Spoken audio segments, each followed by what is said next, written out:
the sun. What do you think? It's ice cold down here? Don't you give me none of your back talk. Keep digging.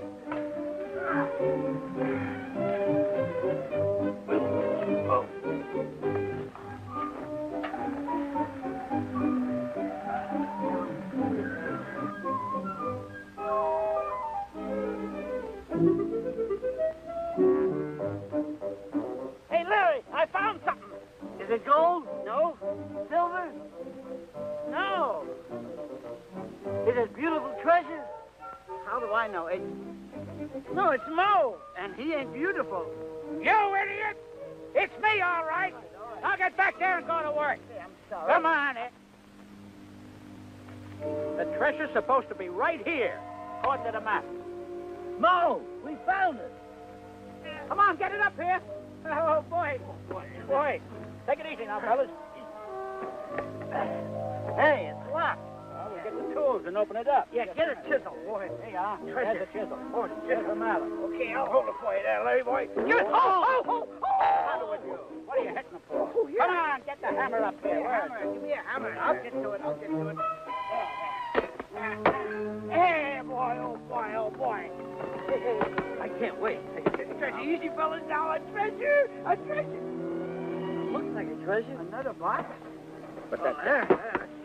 Where? Boy, this is got it. That's got another box. How do you like this? Here, now. Hey. Oh, boy.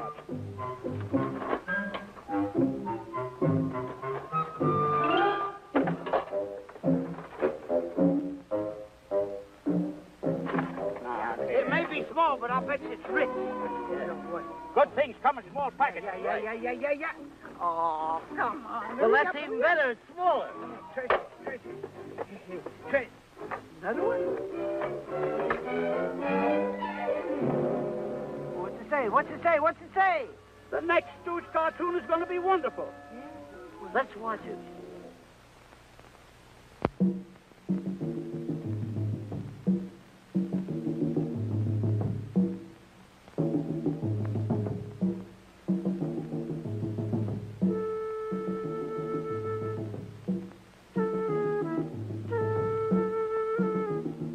All right, knuckleheads, inside. But it's dark in there. This is a spooky-looking pyramid, buddy boy. Never mind, Chowderbrain. Watch your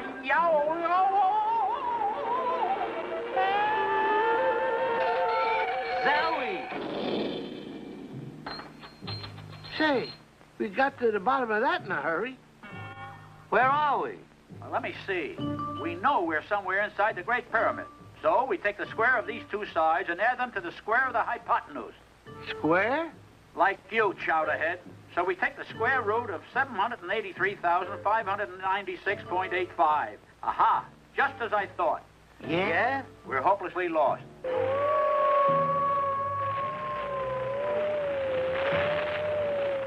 Hey, Curly, where are you going? He's following that strange sound. Hello, Mummy. Are you friendly? I guess not. Help! Mo! Larry! Help! Let go, Mummy! Huh? Follow you? You're as bad as Mo, so bossy. Whoops! Hold on, Curly. Help is on the way. Hey, look! Early hieroglyphics. What a find. And what a headache. Ooh. By using my handy pocket-sized version of the Rosetta Stone, I will translate. Papyrus is white. The Nile is blue. If you don't like the lamb chops, then eat bamboo. Golly, they had commercials, too. Don't be ridiculous, lame brain. The early Egyptians didn't have television. What a miserable life. No TV. What's this?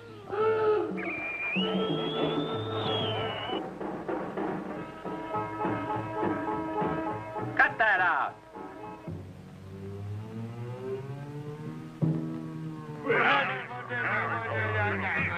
You hear that? I know I heard something, and now I see something. Run for your lives. Oh, hurry up. Come on. Now, keep going. Hey, watch yourself. Hold on my feet.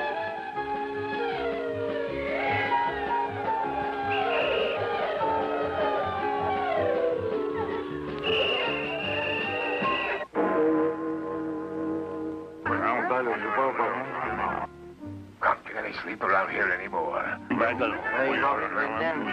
stuck with some real live ones. We must get these people out of here. Here they come again. Hold it. You can't do that to us. We're friends. Yeah, listen, let's talk this thing Of over. course, we'll talk the whole thing. I'm a very friendly crew. How about you? That.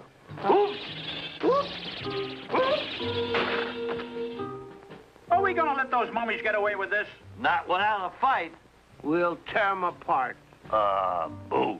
Did you say boo, Larry? Not me. Me neither. Then the last one to the Nile is a crocodile. Yeah, well, I'll be in a question.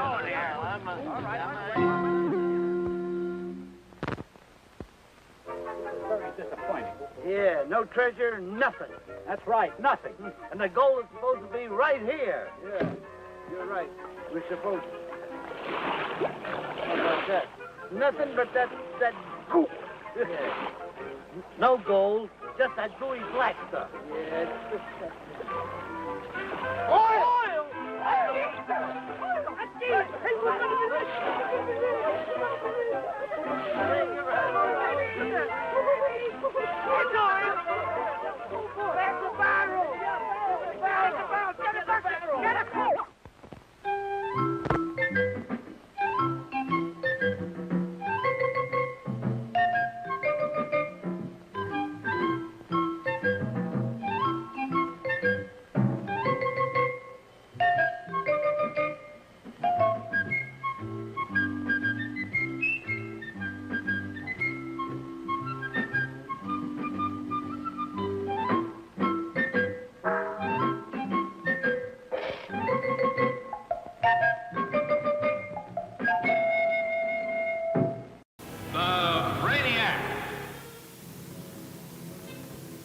I shall return to your world within 300 years. When that comet completes its cycle and is once again in these latitudes. 300 years later, the Count returns to Earth in the Brainiac. See horrible and insane killings as the Count turns into a monster and seeks his revenge. See the Count feast from human brains. Don't miss the most horror-filled film of the century. The Brainiac. The Brainiac. The Brainiac. The Brainiac. The Brainiac. The Brainiac. The Brainiac. The Brainiac.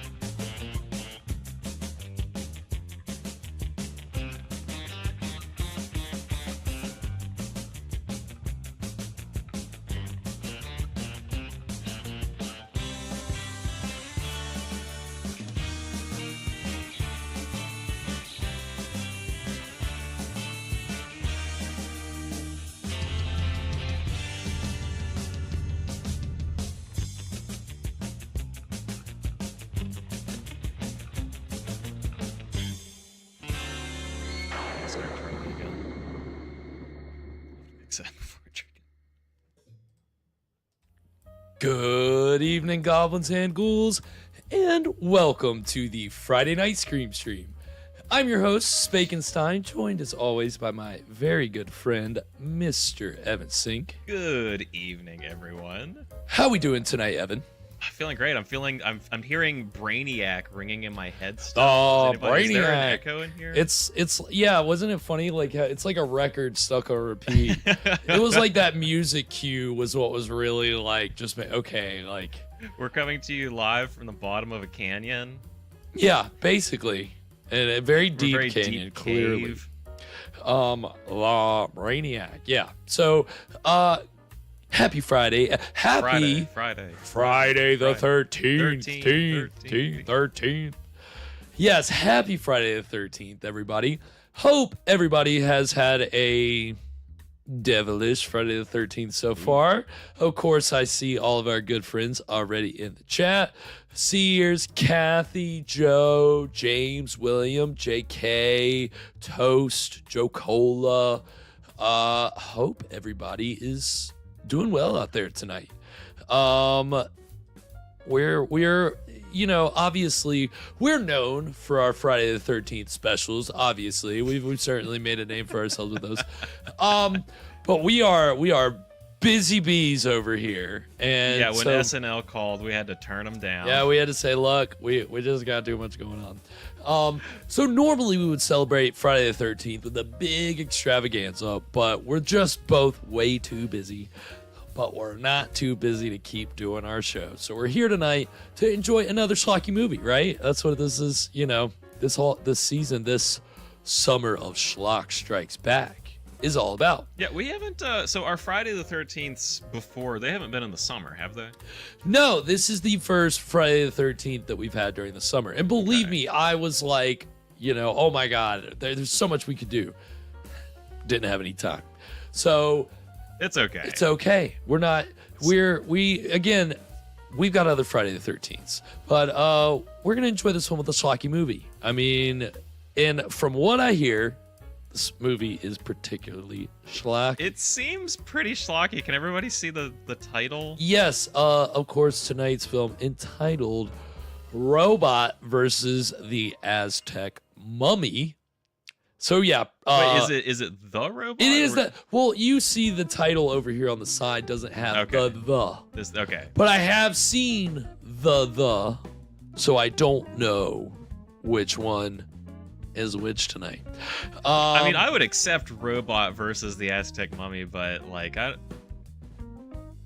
yeah, I don't know. I don't know. Maybe Are you going to be a grammar the. Nazi about this? Is the mandatory? Oh, no. Oh, see, there you look at it. He's a fair man. Yes, the robot versus the AZTEC Mummy. A robot versus an AZTEC Mummy.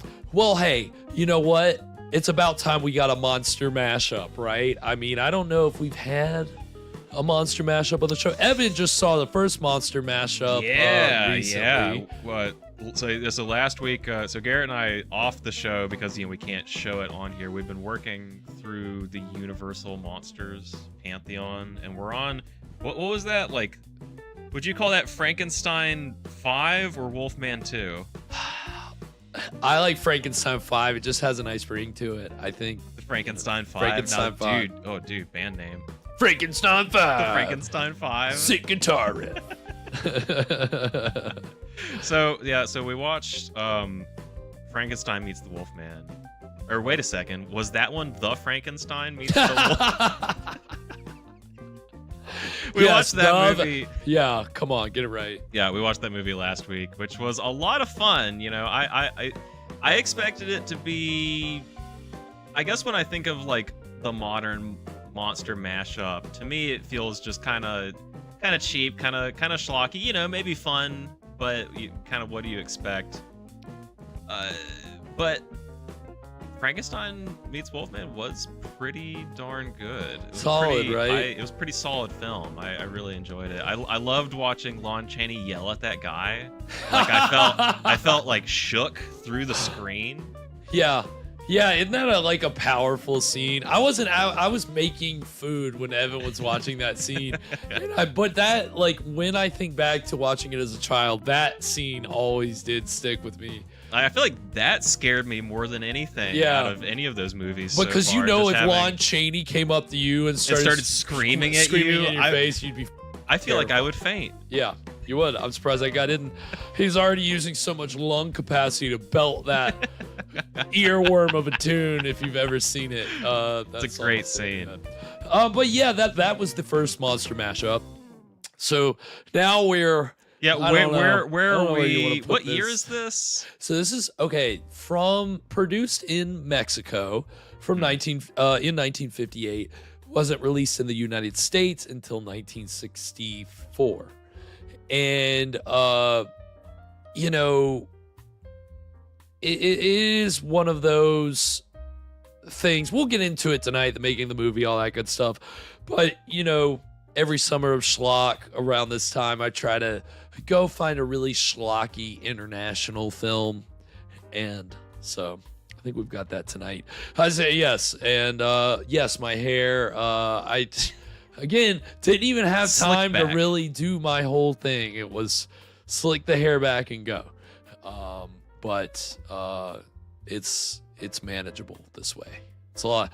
So you don't even want to know. You guys see how much I fuss with my hair during the show. Let's not even get into it, okay? Garrett, he climbed out of the pool and went directly to his chair. That's pretty much, yeah. That's pretty much what it was. So, but yeah, we're here now and excited to enjoy this schlocky summery film. I hope it's summery. It's gonna be warm, right? We're dealing with mummies. Usually, it's in a warm climate, so we're matching it. And yeah, we're gonna have a good time. And speaking of time. What time is it? What time is it? What, Evan? Does anybody have a time? What time is it? I believe it's Schlocktail hour. Bow, bow, bow, bow. Ring, ring, ring. We have sound effects. We do. No. You don't have to wait. You don't have to wait.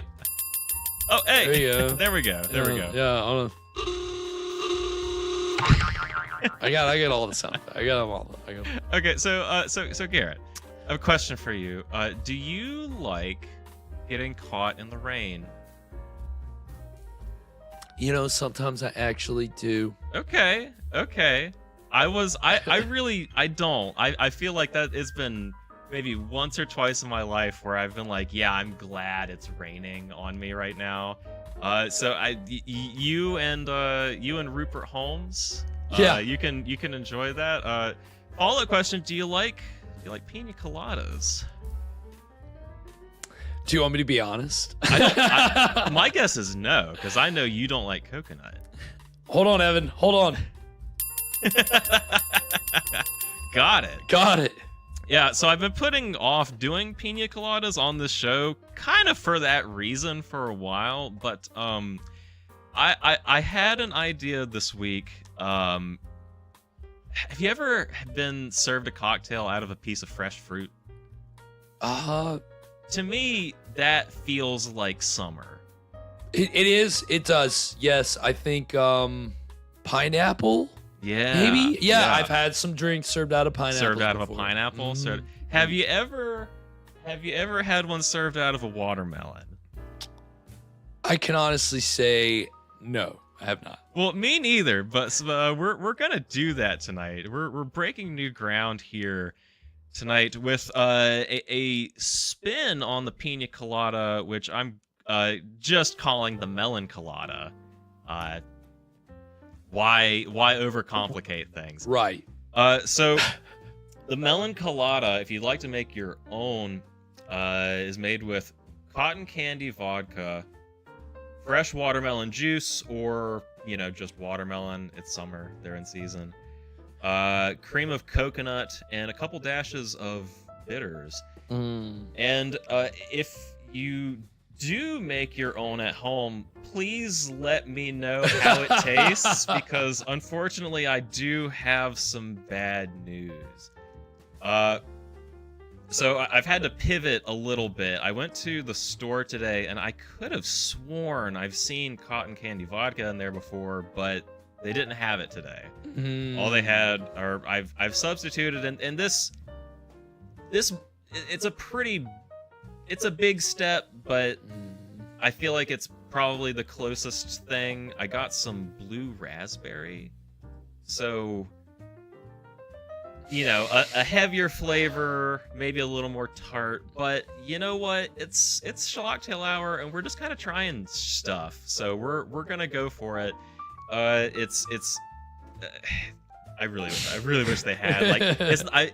I feel bad. It's not my fault. Like, I know that it's not my fault that they didn't sell it, but I do feel bad. I can't give you like a full honest review. Well, Kathy found a good solution. Kathy got a cotton candy flavored drink and added her own vodka. Well, see, okay. Well, see, I I did my due diligence. I did go to the grocery store afterward, and I couldn't find. I was gonna get cotton candy or something cotton candy flavored. Couldn't find a damn thing. So I was. You gotta improvise. You gotta, we just gotta keep. The show must go on. So we're gonna do a blue melon colada, which I have ready. I'm gonna give it another spin here. So it's nice. All right, we're gonna see Alana's in the house. Welcome, Alana. Hope I see your internet's been out. That sucks. So I'm glad that you could be with us today, tonight. I'm soft shoeing while Evan pours this delicious cocktail. Thank you. And yes, absolutely. And yes, Sears, we have joined a cult. That's why our hair, we same, everybody puts their hair back. That way we're all on the same. No, this is how Would you believe that we didn't plan that? No, we didn't. But you know what that tells you? You want to know how busy we are? This is how busy we are. We have to put our hair up. Hair's up. That's how busy we are. Okay, so Garrett, I think I'm gonna like walk this over to you. Okay, absolutely, yes. Over the equipment. I appreciate that. That makes sense. That adds up. So I'm very excited for Les. Thank you, sir. Oh my goodness. In all its glory, here it is. You know what else our local grocery store doesn't have? What? Little umbrellas. Oh, that's a bummer. Womp womp. Womp womp. Okay, so here's our. It's not really.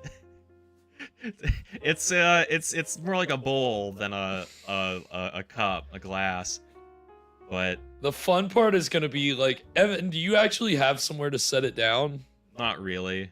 I was gonna say, I think I can make a space over here. I can put it back on the table behind me. But oh, okay.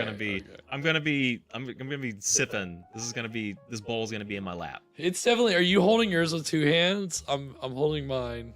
I've got the straw in one hand. Yeah. Oh, okay. Okay. Yeah. I mean, this is hefty. Okay.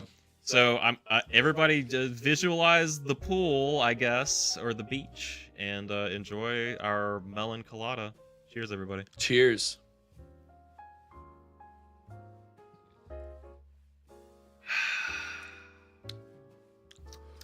Oh.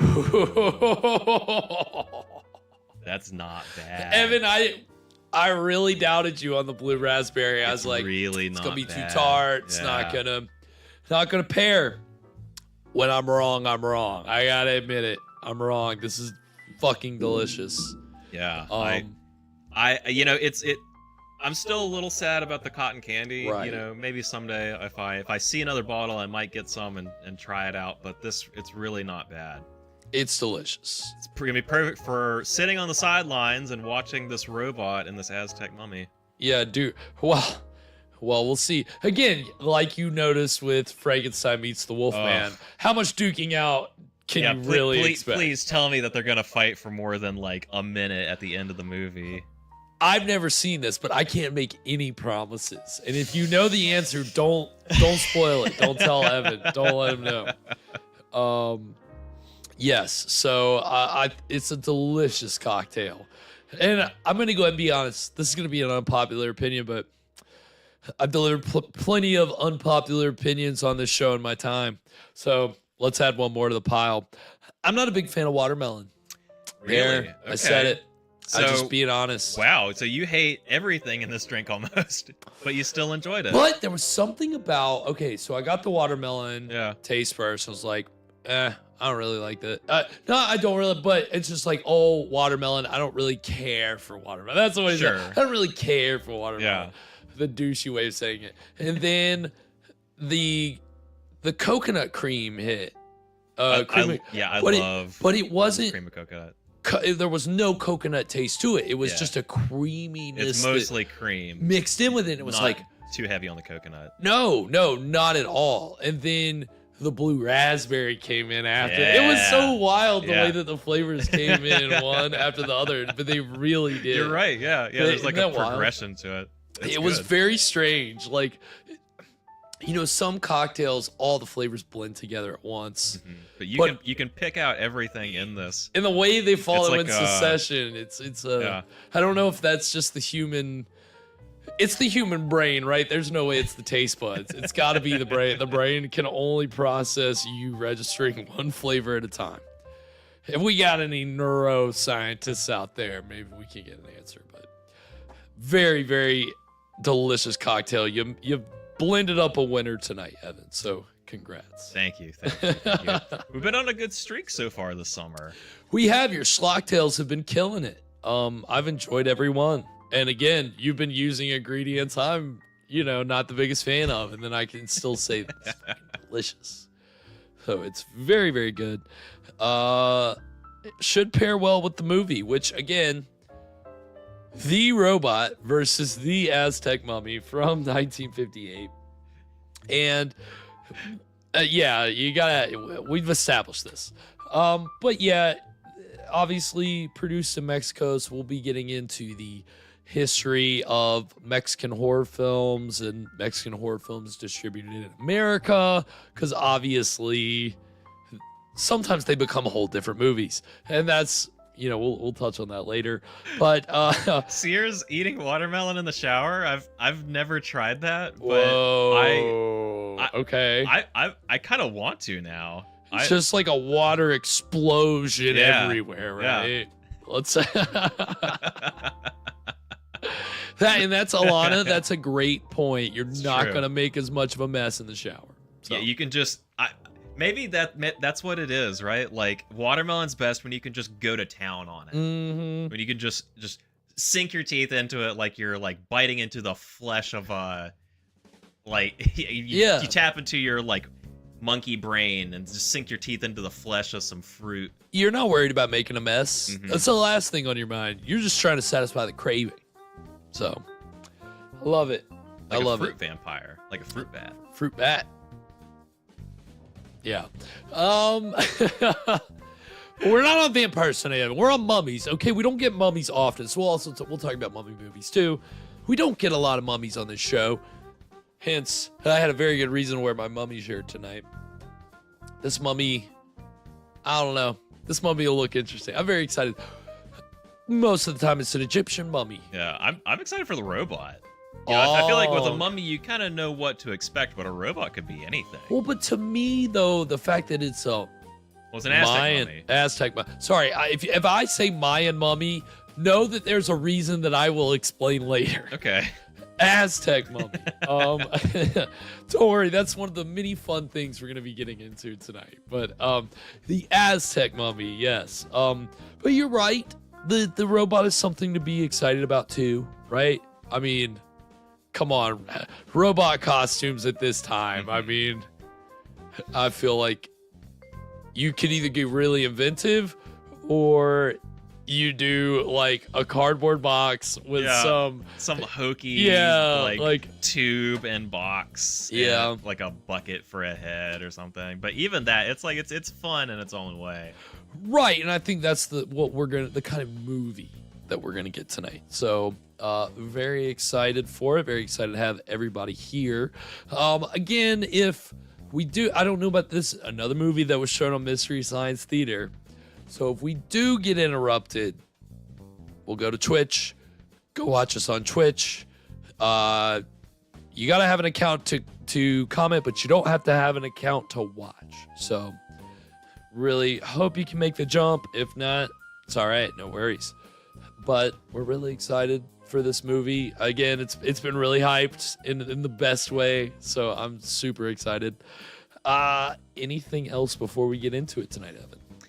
You know what I like in the shower? If I've been like working outside, like out in the yard all afternoon, I love like a beverage in the shower. Right. So I feel like we could take Paul Newman's idea and my idea. We could everybody just have one of these in the shower.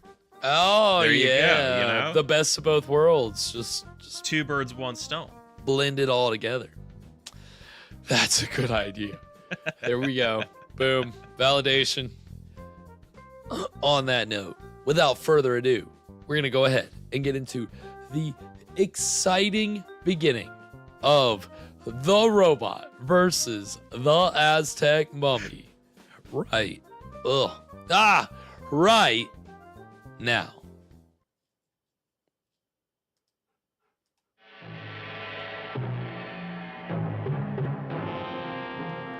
And yes, this young America, I'll explain this later.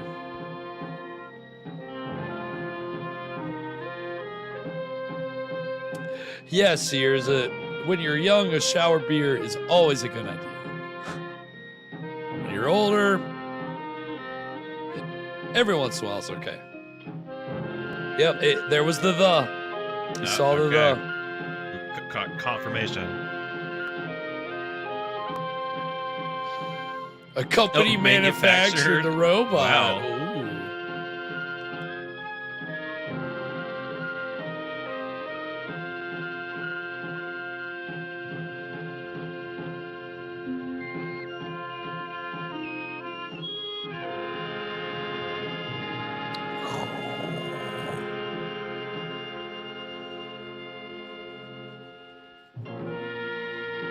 K. Gordon Murray.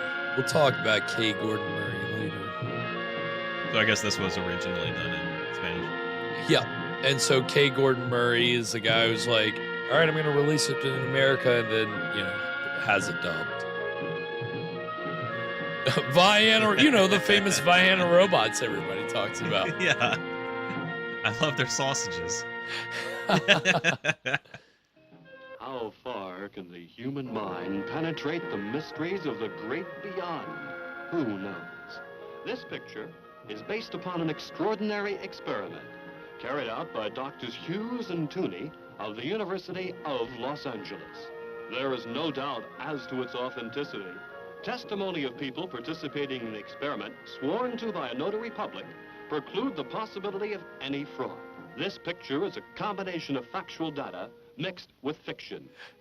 All right. Okay. Why don't just go all the way and say it's all based on fact? Come on, you're halfway there. Kind of based on a true story. Inspired by a true story. Just lie. You can just lie. Plenty of people have lied. Texas Chainsaw Massacre, lie.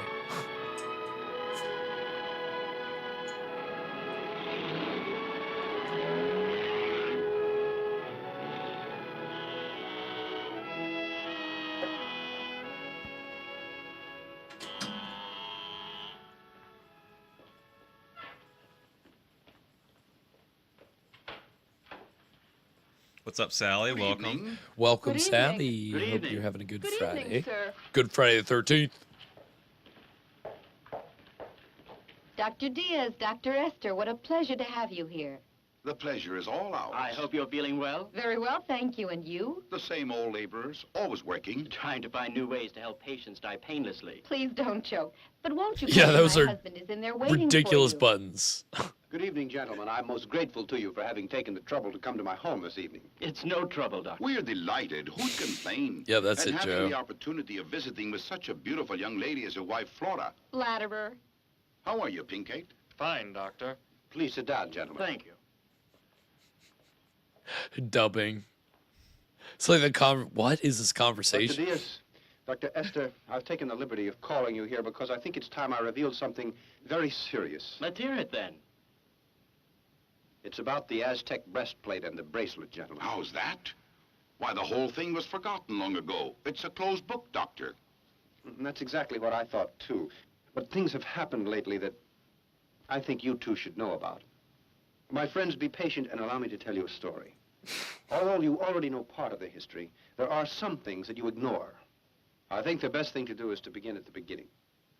You both recall, do you not, that occasion years ago, 5 to be exact, when we held a convention on psychiatry in this city. Begin at the beginning. I can attended just think and of gave that a Monty talk on the Python results sketch of my studies related with to the progression of a patient dead through a past frog life and the through chocolate. use of hypnosis. If I may begin My at the theory was beginning. greeted with amazement and incredulity by the members of the convention.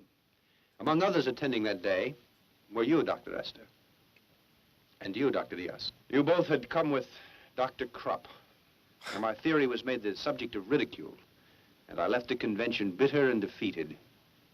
I got to the house feeling unsure of these ideas. I'd been squelched. But I just couldn't accept the other opinions of my theories. I was sure they could be proven. That night, Flora offered to undergo a hypnotic test. She was fully aware of the danger of the experiment. Assisted by her father and by Pinkate, I hypnotized her. During her past life, Flora had lived among the great peoples of the Aztec. She told us such strange things, amazing things. Far back in those ancient years, her name had been Xochi. She was deeply in love with a brave and high-born warrior called Popoca. Their love was so strong that it would not answer to reason. So they decided to run away, even though it was her sacred duty to preserve her maidenhood and be sacrificed to the god Tecatlicopa. But they were discovered by the tribal priests.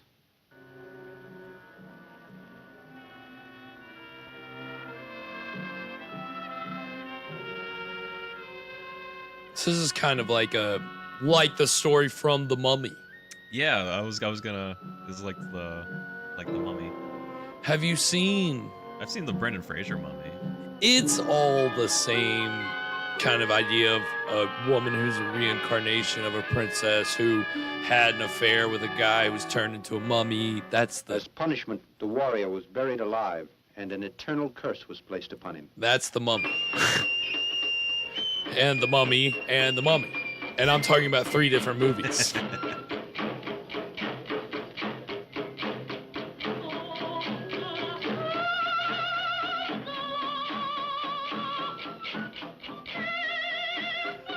Digging this beat.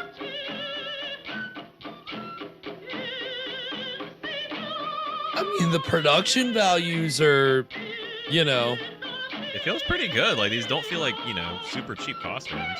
This is not a Poverty Row. This is above. They went to some trouble here.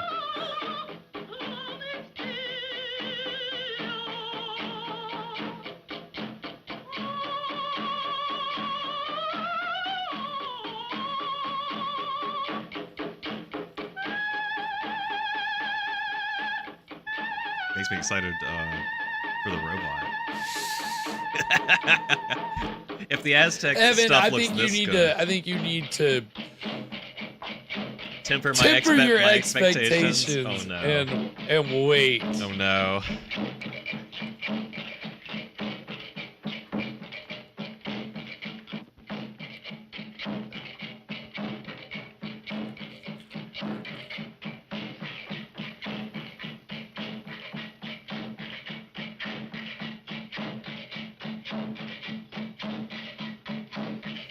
Oh yeah, Lana.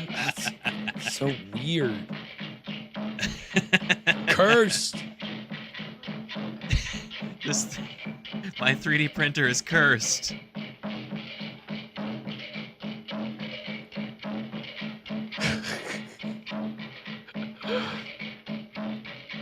Just keeps making mummy throats.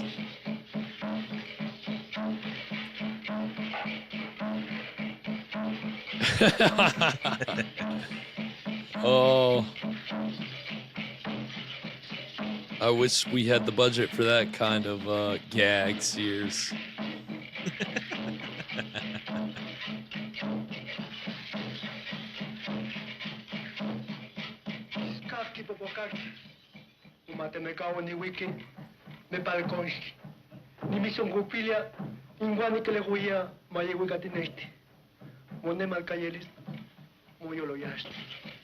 As for Xochi, she was adorned with the bracelet and the breastplate, which were engraved with hieroglyphics, indicating where the Aztec treasure was hidden. Oh, shit. Then they cut out her heart. But as she began to regain consciousness, in the exact moment I came to the end of my little experiment, she struggled and began to shout. Flora had a terrible attack of some kind, and her blood pressure dropped to such an extent that we were afraid she might die. But a couple of weeks later, we discovered that Dr. Krupp, a man who had suddenly become a dangerous criminal in the underworld, had been there spying during my experiment. The experiment had been a complete success, but since we realized that no one would believe us unless we could come up with absolute proof, we decided to search for the breastplate and the bracelet. Flora acted as our guide. and we discovered a hidden passageway beneath the pyramid of Teotihuacan.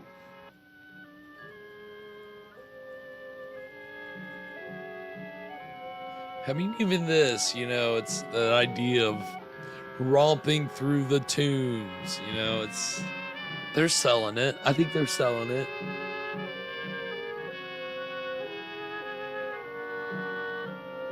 Yeah, I mean, this is definitely one of the beats you want for a mummy movie. There's got to be some tomb crawling.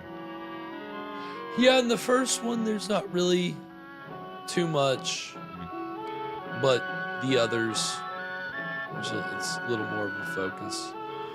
Yeah, we're gonna have to get you into the Mummy series. Yeah, eventually. we haven't. That's the one thing. The Mummy was never involved in a mashup at Universal, so it was, you know, you're gonna watch Frankenstein, Dracula, the Wolfman because you kind of have to understand the mashups. Kind of, not really.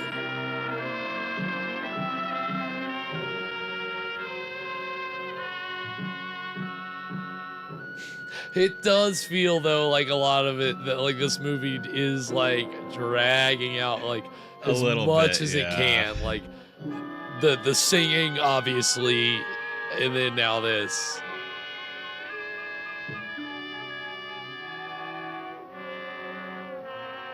Don't you feel the suspense? What if a mummy jumps out?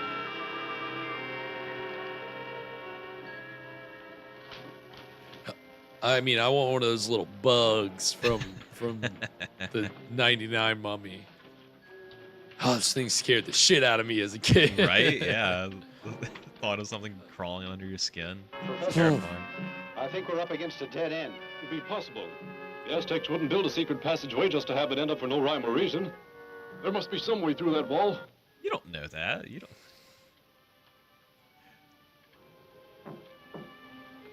Professor, it sounds hollow. It's so thick that it's senseless to try to break through.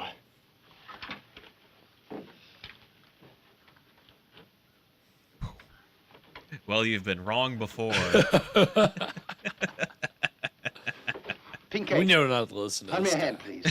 Just everybody, do the opposite of what this man says. He's a jinx.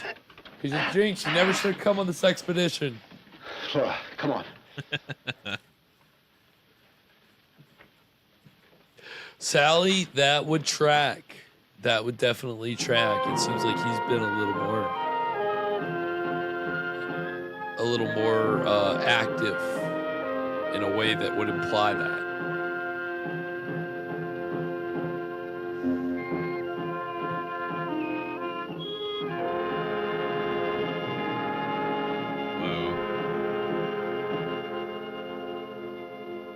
This must be a little room beneath the pyramid. See, Sears, I think I No, like this is a temple. the second Mummy, Brendan Fraser Mummy, because of how cheesy it was. I mean, the CGI Scorpion King, The Rock, 2003 CGI. Will lead us somewhere. Probably to the temple. Have you seen that? I have, Well, then, but it's been a long. What are we waiting for? Like I recently rewatched Come on. the first one, but it's been a long time. The first one holds up, It's a good movie. I was surprised. but like, the how other one is it- more like a kind of a schlockier. I mean, again, the Rock. Yeah. It's a bad CGI.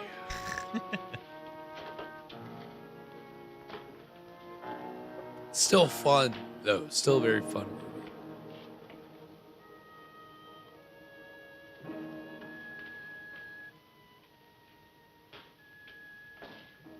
After descending several flights of stairs, we suddenly encountered the hair-raising face of the god Tecatlicopa. We had reached the lower temple and the Aztec tomb that Flora had mentioned. We can't dub this. Let's just talk over it. Are we on a narrator streak right now? Has every And there we came across the is that skeleton like that like a once sign been of like a Xochitl. schlocky On the movie? chest lay the solid gold breastplate. It's certainly not good. This is horrible to think I was she.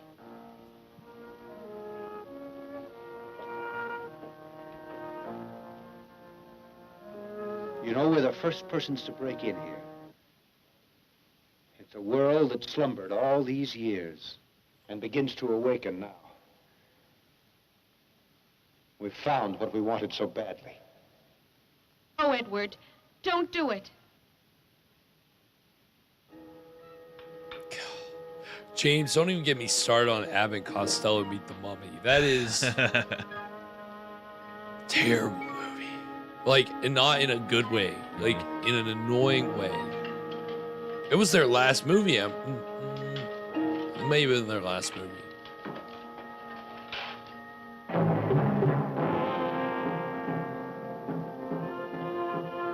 Now at last I'll be able to demonstrate this to my colleagues and prove my theory.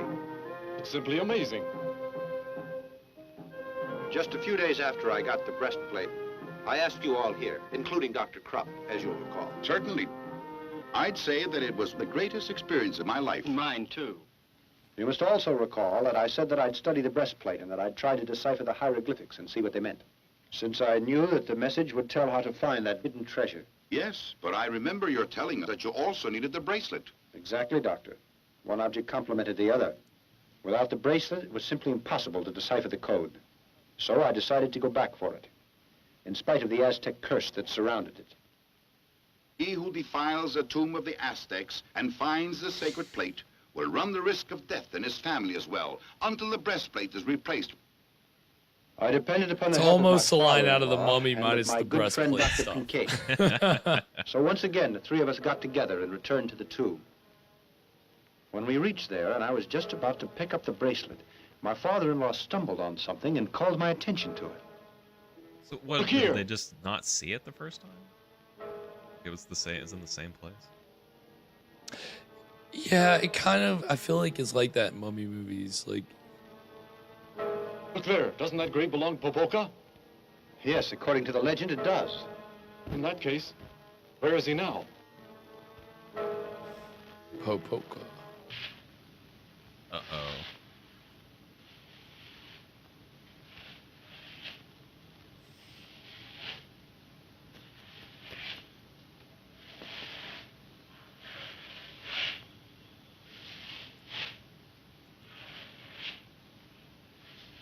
Turn around.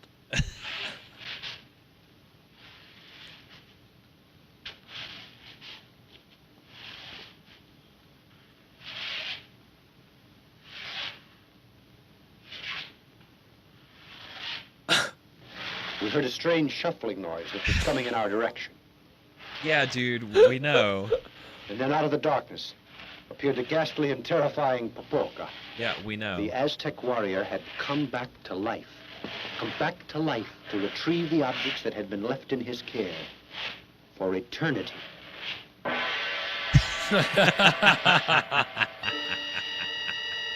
Hey guys. His eyebrows and his teeth just... Turn them on. Shine them in his face. He hates it. Mummies are weak to flashlights. Turn off the lights. Lights Turn again. off the lights. They're too bright. You better run. I'll follow you.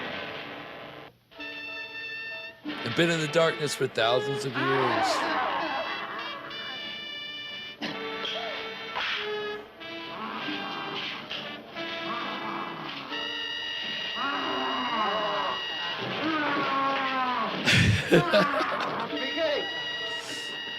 Professor, help me.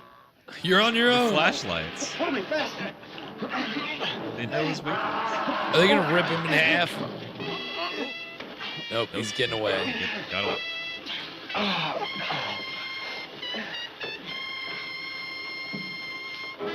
To be perfectly frank, I Yeah, thought my time JK. had come. If it hadn't been for my friends, I'd have been torn to pieces. It's incredible. A mummy comes back to life after hundreds of years in a sepulcher. Dr. Diaz, you have my word of honor that the story I have been telling is the truth. Popoka, as I told you, was punished because he loved young Xochi. His curse was to guard the priceless bracelet as well as the golden breastplate, to do so for all eternity. Under this terrible curse, his poor soul would never find repose. Continue, Edward. Well, the bat on many occasions tried to steal these objects that I had found. Time passed rapidly. I thought the whole business had been forgotten. But I found that the Aztec curse still followed us. One night, the mummy came to this house to get his treasure pieces. And he kidnapped Flora.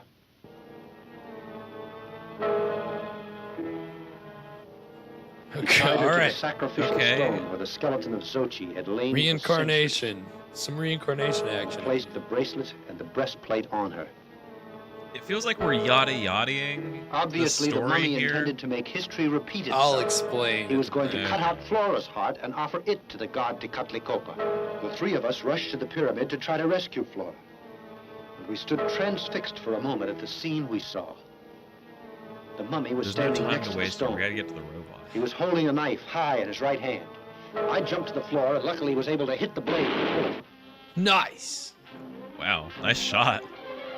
He's probably embellishing for the story, right? He didn't really... Mummy's huge, dude. I kind of like this cross up in front of its face. The hair is a cool touch. You don't usually see a bare-faced mummy. Flora. Although he is In a frenzy, we untied her and got her away from the stone. Then the professor ordered us to get her out of the pyramid. His tone was so adamant and I was so concerned for Flora's safety that we obeyed him blindly. But when we got out, I realized that he hadn't followed us, and I decided to go back for him. In that very instant, a tremendous explosion shook the pyramid. Holy shit. Wow. That's very universally. It took one for the team there. The professor had given up his life in order to save ours. Blew up The mummy had stayed under tons of boulders and the bat had been sent to prison. Of course, we thought the whole business had come to an end. But it didn't happen that way. The bat, who is really the infamous Dr. Krupp. Krupp? He broke out of jail. Krupp? In his mad determination to get my treasure, he kidnapped my daughter and Flora, and then hypnotized her. Do tell us the rest, my friend. Then what happened? In this state, she took the dog. I think, oh shit, sorry, wrong button. I think that is where we're supposed to take our first break. Do tell us the rest, my friend.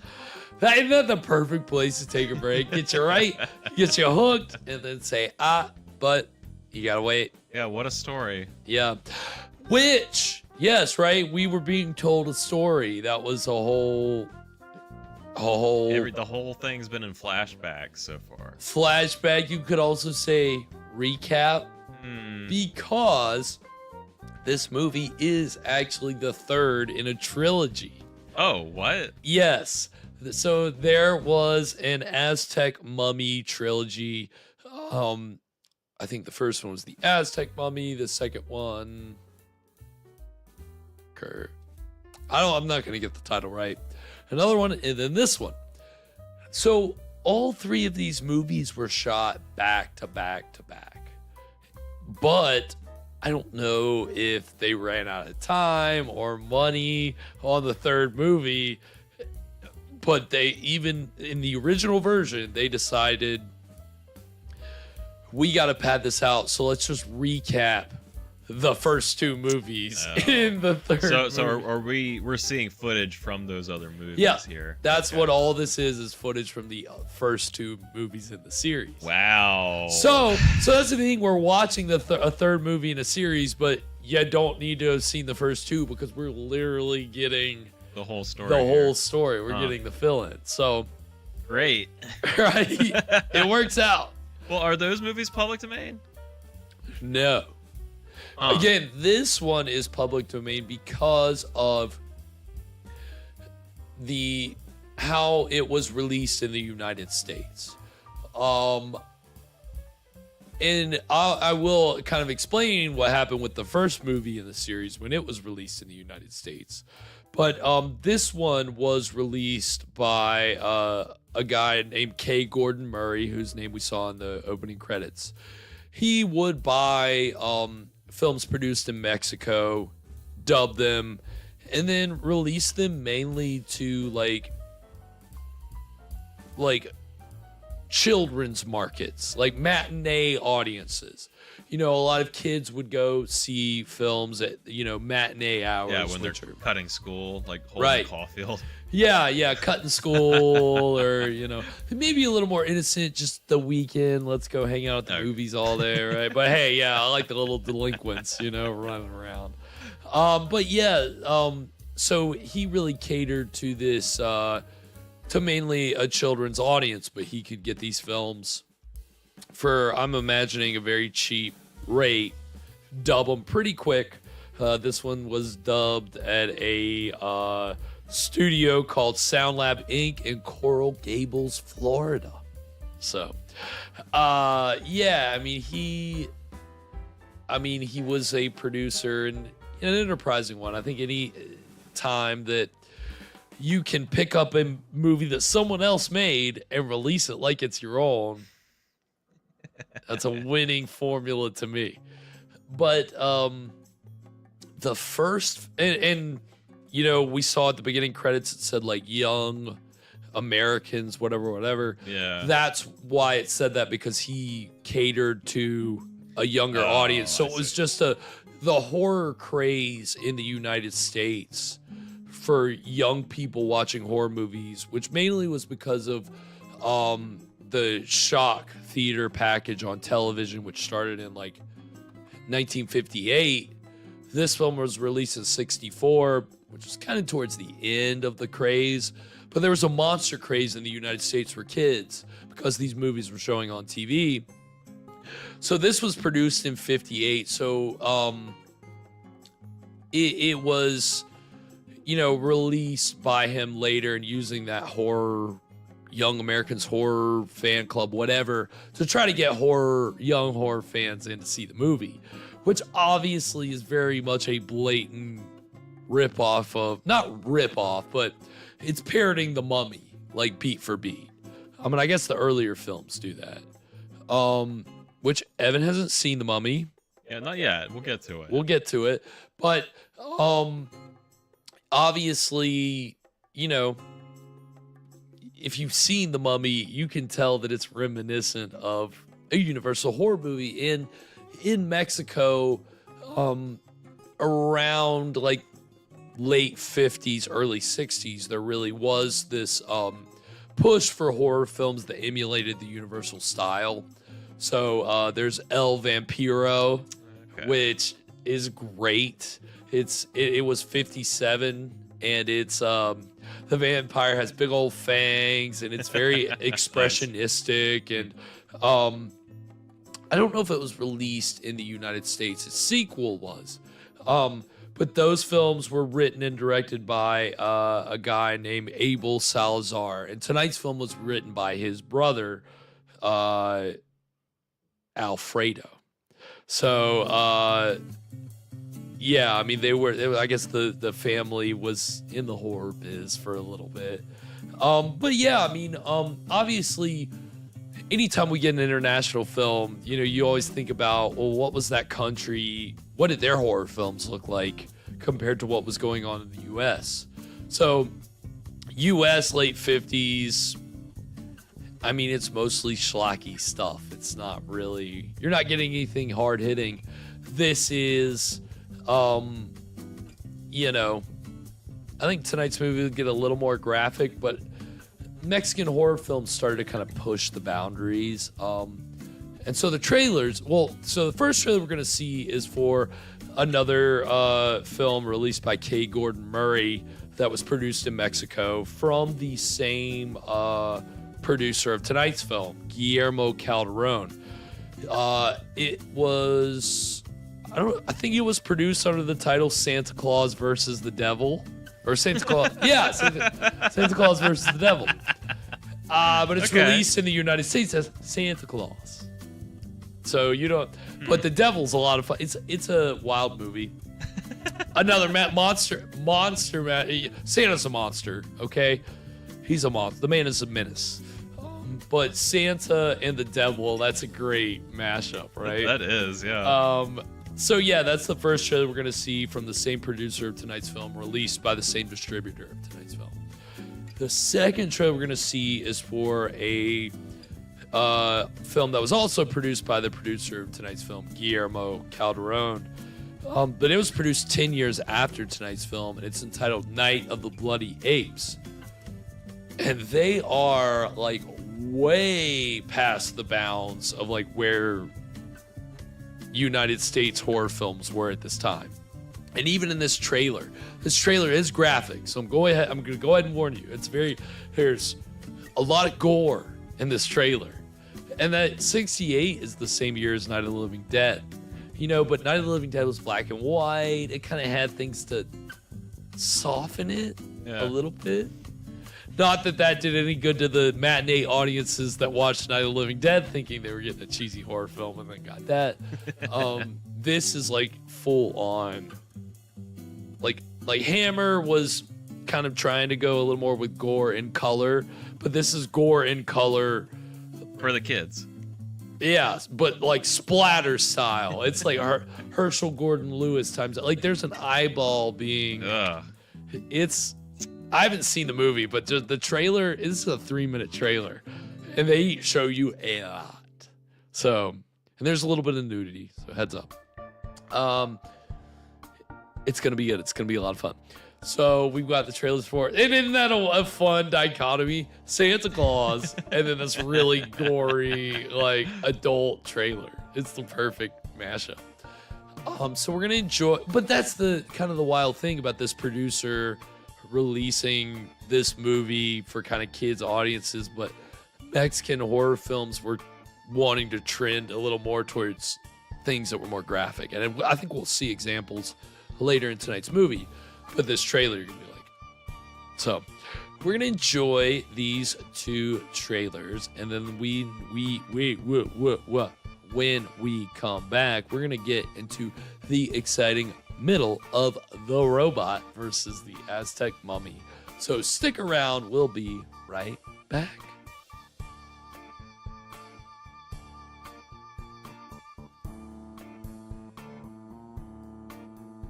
It's like living a storybook adventure beyond your wildest imagination. From the North Pole of Fantasyland comes a feature-length fable with the most enchanting characters in the whole wide world, headed by the white-whiskered fellow who's the granddaddy of them all.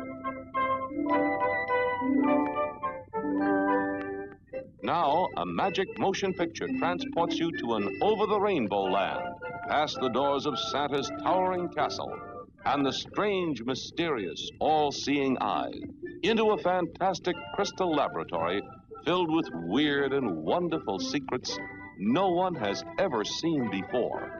You'll see them all, and you'll discover how Santa can watch every child on Earth and every good or bad thing they do. Now meet Merlin, the Wizard of Wizards, the miracle man of the ages. 2 for the show. Away we go. Hurry, Mr. Merlin. This is no time to play horsies. Come face to face with the devil himself, a mischievous demon determined to mess things up as much as he can. It's yours. Nobody saw you take it, Lupita. They have more and they won't miss it. What does one little doll matter, don't you see? Leave it to that devilish trickster to sidetrack Santa up a tree. Watch the jolly hijinks of Santa Claus as he decides to fight fire with fire. Oh ho, a cannon. Ouch! Oh, oh! You won't want to miss the entertainment wonder of the ages, the treat of a lifetime for anyone who has ever believed there really is a Santa Claus. It's almost day, and Santa Claus hasn't come. Sleep now, darling. Sleep now, and you will see. Maybe when you wake up, you'll find it, darling. You'll see more wonders than you can wave a wand at as a dazzling panorama unfolds before your startled eyes.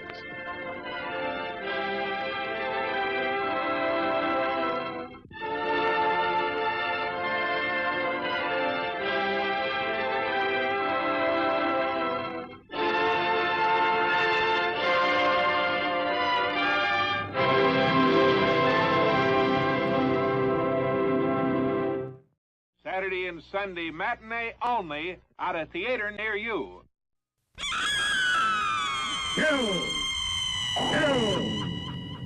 An orgy of terror.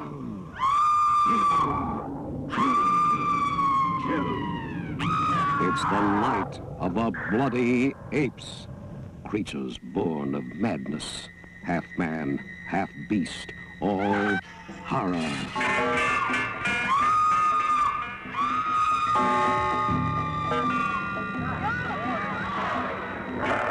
It's the monster! The night of the bloody apes. One man shares their terrible secret. One man challenges nature on the night of the bloody apes, sharing their bloodlust in the name of science, daring divine will with his bizarre creations.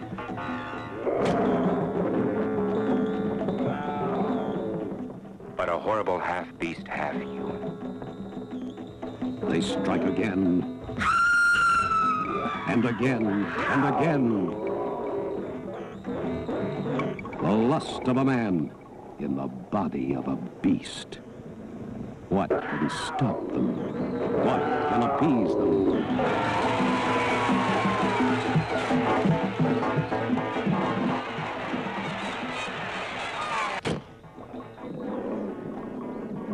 Half man, half beast, all horror.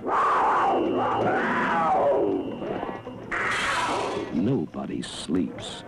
Beware.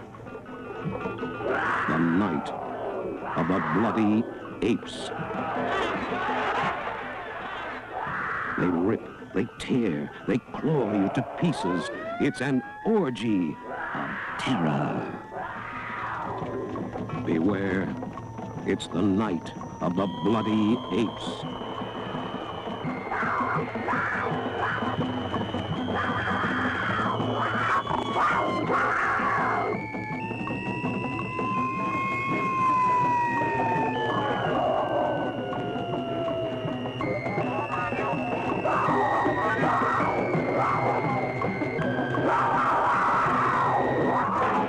They rip, they tear, they claw you to pieces. It's an orgy of terror. Beware. It's the night of the bloody apes, and the creatures of hell are loose. The night of the...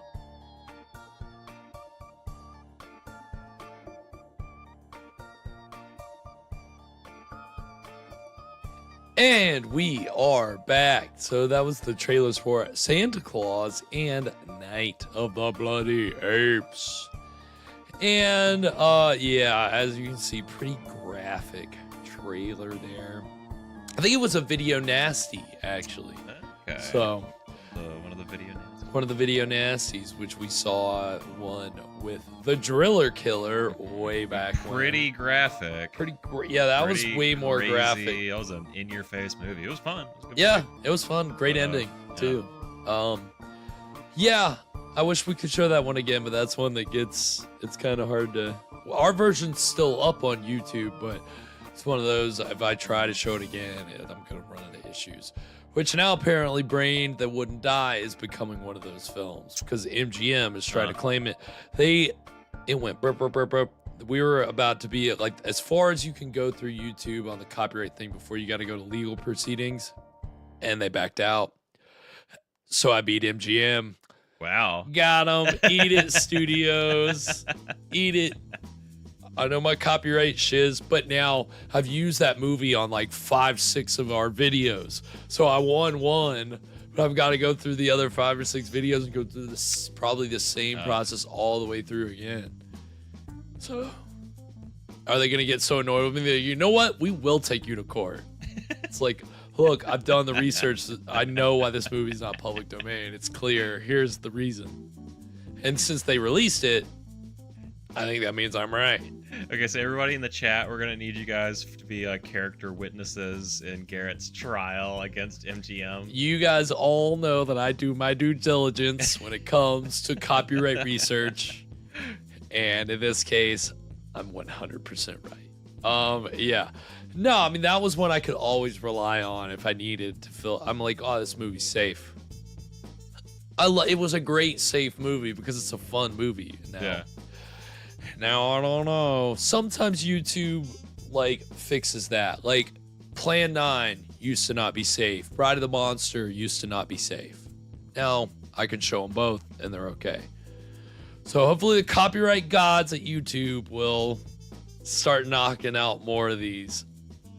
So far, tonight's movie, I Yeah, we're still up, right? We're still up. We're still here. But I think so far, so good.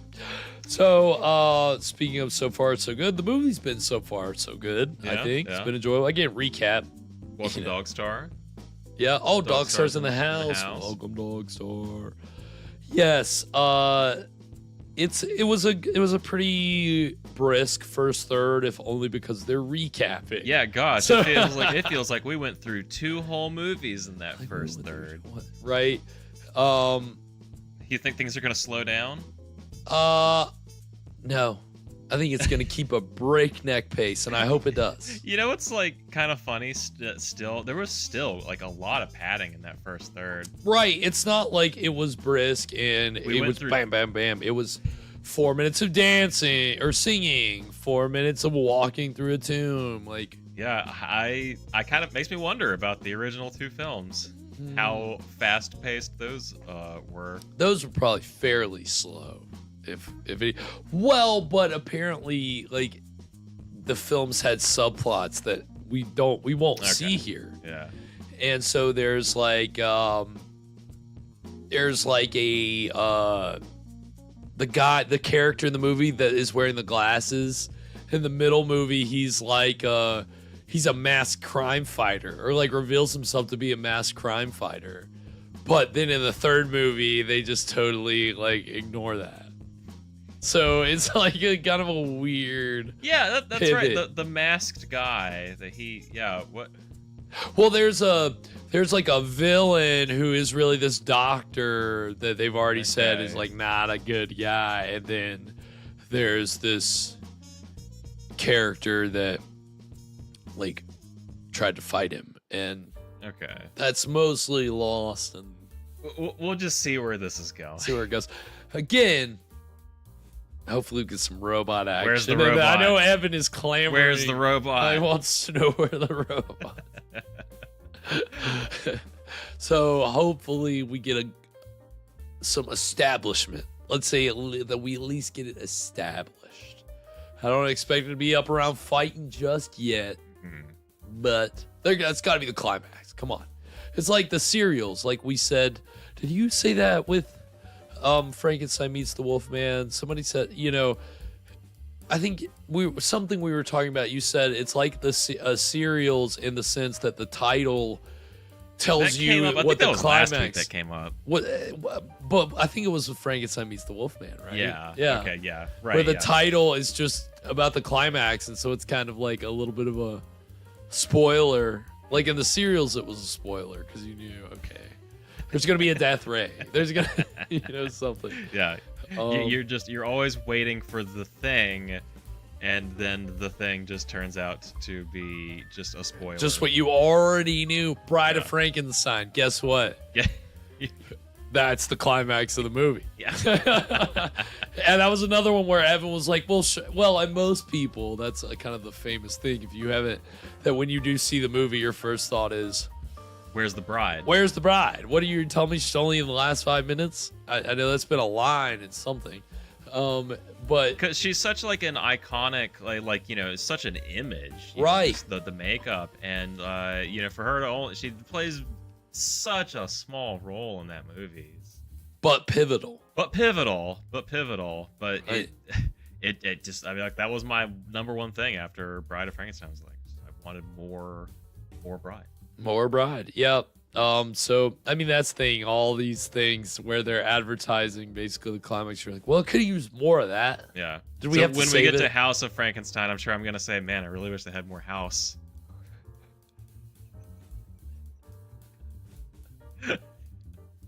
Hold on. I know I got it in here somewhere. Come on, where is it? Hold on. Nope. I don't have it. Wait a minute. Where's the Wait button? a minute. Thank you.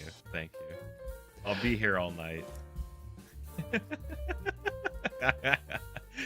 I don't think I'm going to top that, so let's just On that roll note, the movie. Without further ado, we're going to go ahead and get into the exciting middle of The Robot versus the Aztec Mummy right now. The breastplate and the breastplate and the bracelet. Breastplate and the Well, called me bracelet. on the phone not too much later.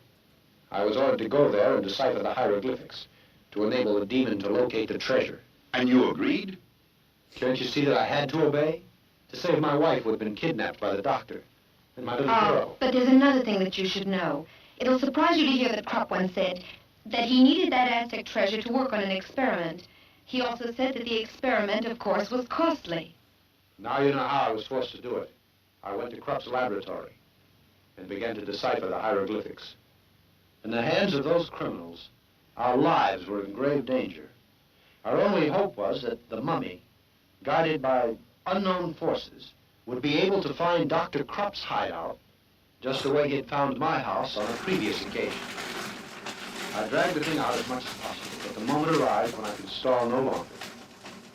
I finished it. That's fine. I hope you'll keep your promise now and set us all free, Doctor. Eh? Oh, yes. You know what to do now, don't you, Bruno?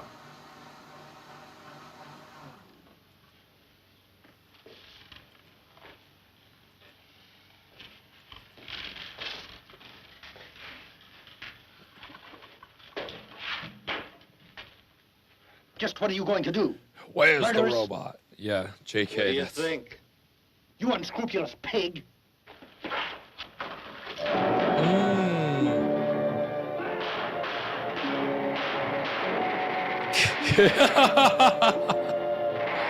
He's lighting that thing up, dude. He's let him have it. I like this mummy. It looks like Leatherface. Yeah, he's pretty terrible. Oh no. Oh, ooh, chemical burn. While you're messing around in a mad scientist lab, you ought to know. He's not wearing his PPE.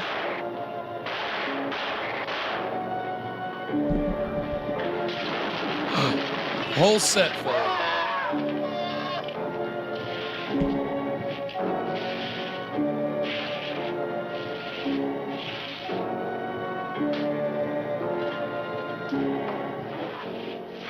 Thank you, sir.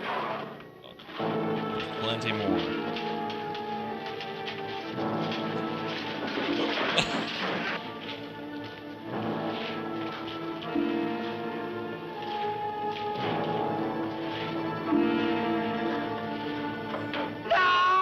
Doctor, help me! Can't you hear? No! Help me! No! Please help me! Help The mummy me! realized who the criminals were and settled accounts with them. Then, when he saw the doctor trying to escape, he picked him up like a rag doll and threw him into a pit full of rattlers. Oh, no! Yeah! Snake pit. Literally.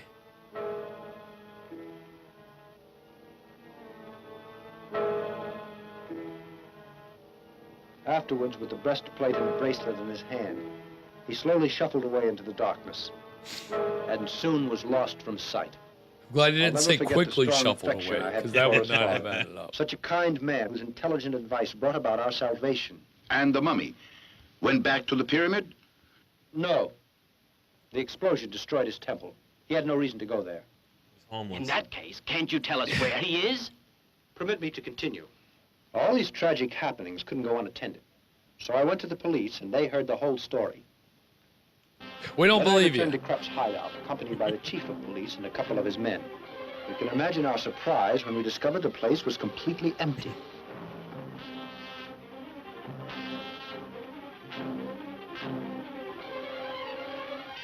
The laboratory had been dismantled, and the bodies of the criminals that the mummy had killed had also disappeared. What about the snakes? Just walking around with that cigarette. Continuing our pointing. search, we hurried to the snake pit. I was awestruck when I realized that the body of Dr. Krupp was no longer down there. The snakes are still there. Then, to our horror, we discovered that there was a small door in They the let him back go. wall of the pit, through which the doctor could have escaped. The doctor had escaped, and strangely, I don't think he'd been bitten. The man's running loose. So that would mean that the doctor kept trying to come by those articles so that he could locate the treasure. You're right, my friend. He did just that. He began to bother us a couple of weeks later. It happened quite suddenly, you see. One dark night. This is the house. Do you really think this plan of yours is gonna work, Doc? You'll see. Now, I want you to be quiet. Keep still and don't make the slightest noise. Hush.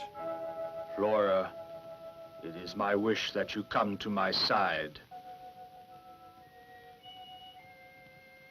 Flora, I command you to come to me. Flora, I command you to come to me.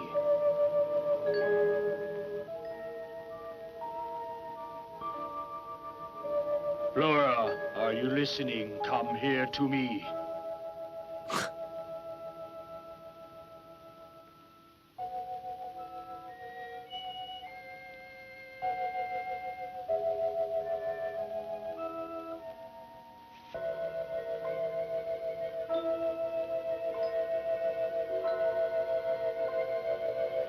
It's like, Flora, do not try to fight it. Come here. he's got like a Dracula hypnosis thing going on. Who is this guy again? He's Dr. Krupp. Okay.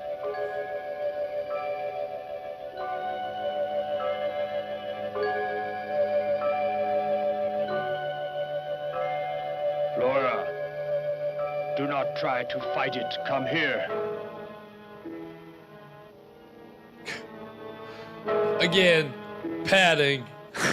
The POV from the other guy is he's just sitting in this car waiting. It's This pretty guy's boring. Doing his thing. Come to me. Like, this guy's full of shit. This isn't gonna work. And she's just like, stat, stat, stat.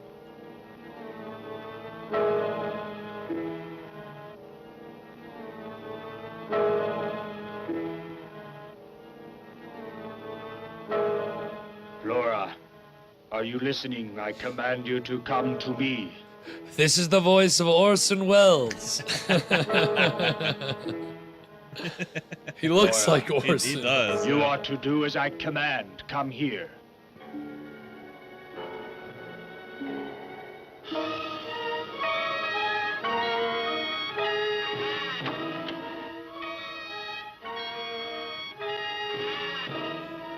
Yeah, hypnosis from a car is not super dramatic. It's kind of lazy. You can hear the waves that are being sent out by that mummy, can you not? I know well that you're able to lead us to him. Yes, I can. Then tell us, where is Papoka? In the ancient cemetery. Come with me.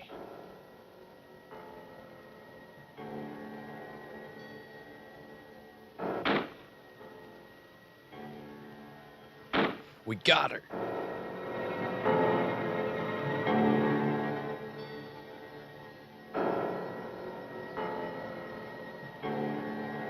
Who turned on the lights at the cemetery? Yeah, it's looking pretty bright here tonight. Full moon, huh?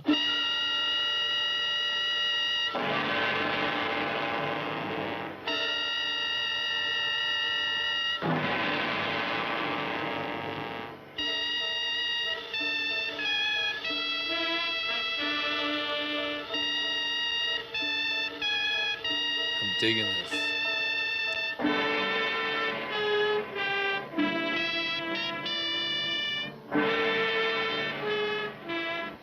Kind of sounds like a ripoff of What are you Universal. doing here? Answer me. Universal's What are music you for doing Frankenstein here? stuff. Oh, shit. Come now, Flora. Come on, we must hurry.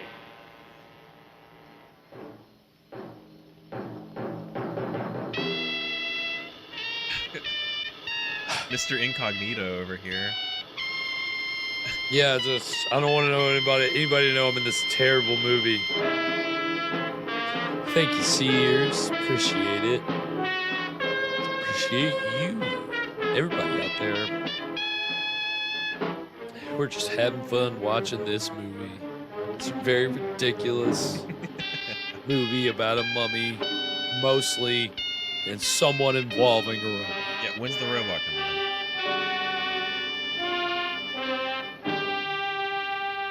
So I've never seen a mummy repelled by a cross before. Is this the place? Yes.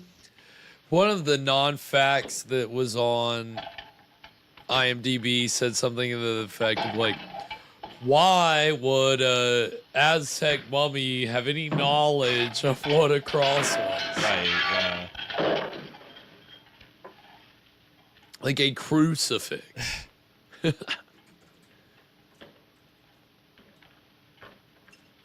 He really is dressed like Orson Welles. That thing looks and is dressed like. It's Orson Joe Welles.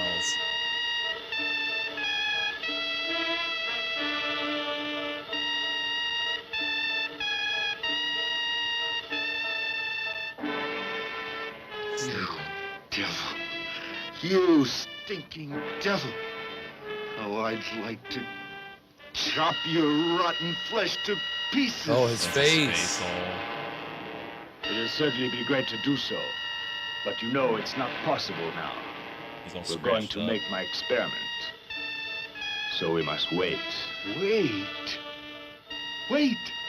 When I got so much hate eaten down deep inside of my guts, you ain't got no idea what it is to live like this. Hiding myself from everyone and everything. Just because of that stinking monster. Calm down now. I promise you that he'll be destroyed. Plastic surgery invented. But oh, give me for sure. Time. Just a little time. It won't be too long before you can have your revenge. Let me get the breastplate first and the bracelet. So near to them. That's a wild scene. And yet so far, yeah, because I can't touch them. It's too dangerous to do it. He'll wake up in an instant and destroy us. But I'll get them back. I swear it. No matter how long it takes me. Sorry. You devilish mummy. Moment.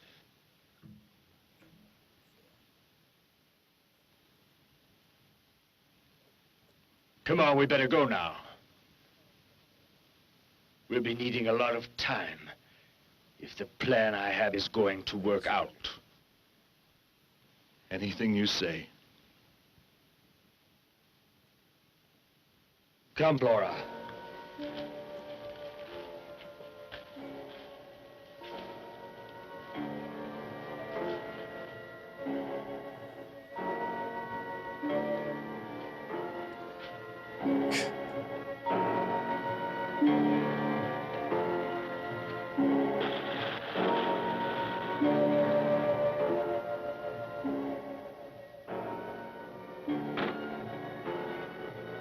It is nice, like, following the villain around for a little bit as opposed to the hero. Maybe that's the Now difference listen to between me well, the first Flora. movie and the second movie. You'll go up to your room, and you'll go to sleep.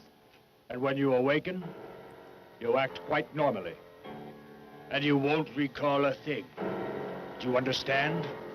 You won't recall a thing. You will remember Now nothing. walk. Go on. Go on.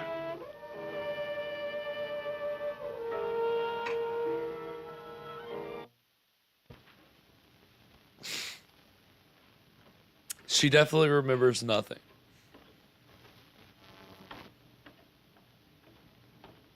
Well, good morning. Good morning, sweetheart. Must have been very tired. We were waiting down here to have breakfast with you. We could both eat a horse. Bacon and eggs, like always? Nothing for me, Maria.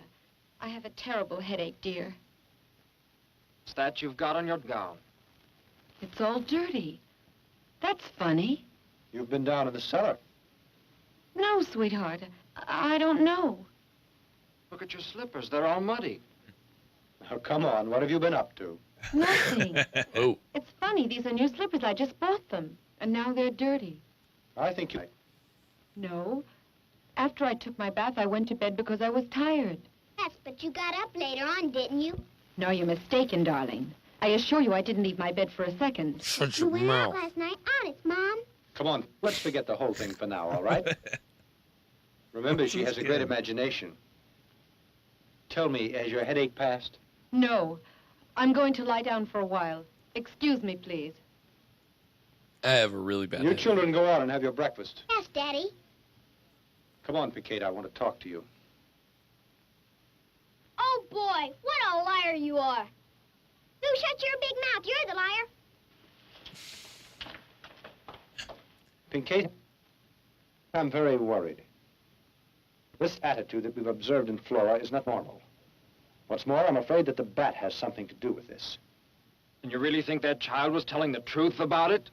And that her mother got up and went out? Yes, it's quite probable. But Flora insisted she didn't leave second. Because she can't recall anything. When she got up last night, she was sleeping. Don't understand it. It seems impossible. I'll tell you what I think. She was hypnotized and could be under post-hypnotic suggestion. So it seems to me that the bat controls her from a distance. It's logical. This strange attitude in Flora indicated that unscrupulous villain Krupp made her leave the house during the night. Where did they go to? Can't you guess what he's trying to do?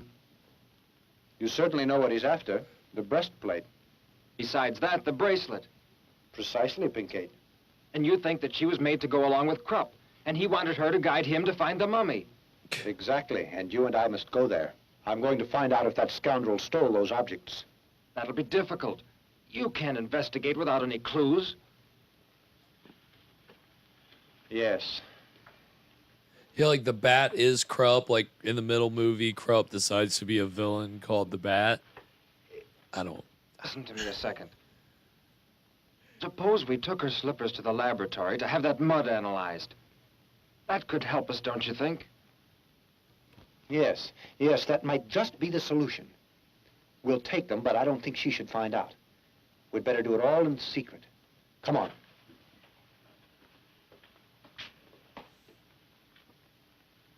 Yes, no, I'm quite sure.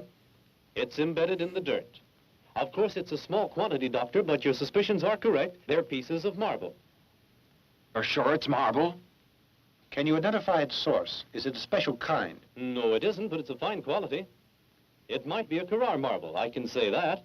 It's used in the construction of mausoleums, as far as I know. Thank you. Wow. Big help. This guy knows his stuff. Yeah, clearly. He really knows his dirt. This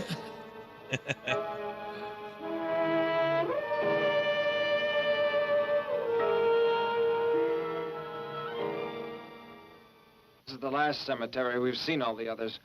If we don't find anything here, we'd better forget about it. Hello there. Good evening. Tell me, are you the watchman here? Is there anything I can do for you? Yes, we'd like to ask you a few questions. We'd like to know if you've seen anything strange the last few weeks or more recently. Anything very suspicious in or around the cemetery pertaining to one of the graves. Are you from the police? Yes, that's right, my friend, and we're after a very dangerous criminal whom we suspect has been hiding in one of the cemeteries around the city. Well, the fact is, something pretty doggone curious did happen.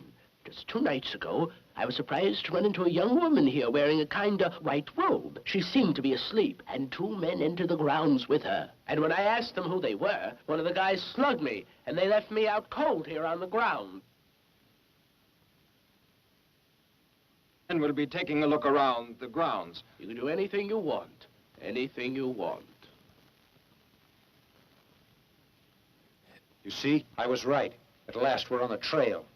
Now, the tough part is yet to come, because we've got to walk around till we find the mummy. Thick glasses. Look, we'd better separate now. Go that way, Pinkate. I'll go over there. I love how every good horror movie cemetery has an eccentric caretaker. They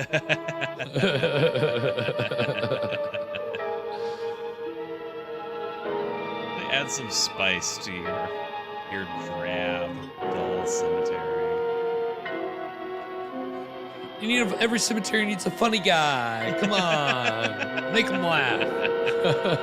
Yeah, I'm going down to the open mic at the cemetery.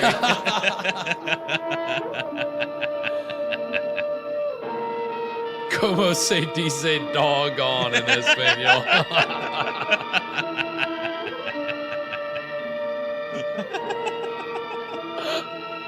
That's very good, Lauren.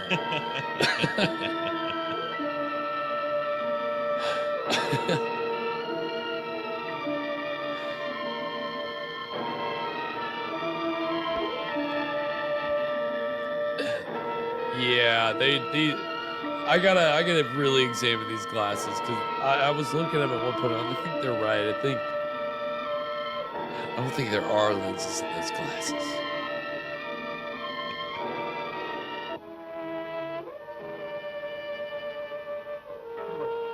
Edward, come here.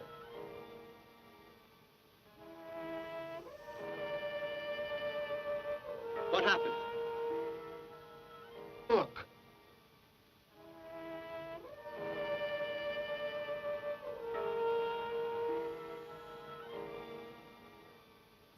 Come on.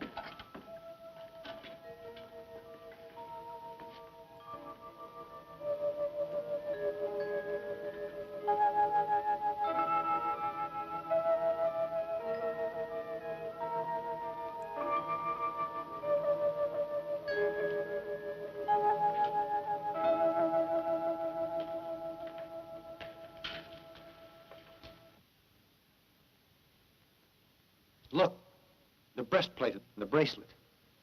He didn't take it. All this I've just told you occurred almost 5 years ago. We visited the crypt from time to time. But yeah, that was still the Take a look second at the movie. mummy, with its breastplate and its bracelet, too. And the bat, is he still around? You know, he disappeared from sight.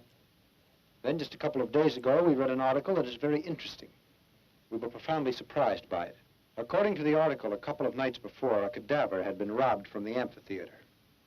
And the individual who did it was the bat, of course. Yes. In the beginning, we had some doubts. It's the man who had been attacked couldn't offer us a description of his assailants. But later on, our suspicions were confirmed. Yesterday, there was a burglary in the Radiology Institute. The thieves took a machine that uses radium. They also stole a brain out of a laboratory. Radium. This time, the police were able to identify Can't get away from bat and all his band. As a matter of fact, they were almost captured. Are there any good clues, Doctor? Lead is the only metal capable of resisting radiation. Lead material in this city is handled by many wholesalers. After visiting the first 3 or 4... And that's actually gonna take us to our second break. These cuts have been on point tonight. Well, you know, you cut off one conversation, then we cut off that one. It's because when I decided where they would be, which again, because I am so busy, literally right before the show is when I decided I didn't have my headphones on. So it was literally just looking where it seemed like there was a decent transition. So when I saw the wipe, I thought, okay, we're probably... did not factor in the flashback narrative where we constantly that I would be cutting off conversations. So it was completely unintentional, if you believe that. I mean, hey, works out. Serendipitous. It did, right? It creates a little more suspense, right? For the where's it gonna go next? Who knows? God, where's this movie? When's this movie gonna start, man? I know. I guess it's like.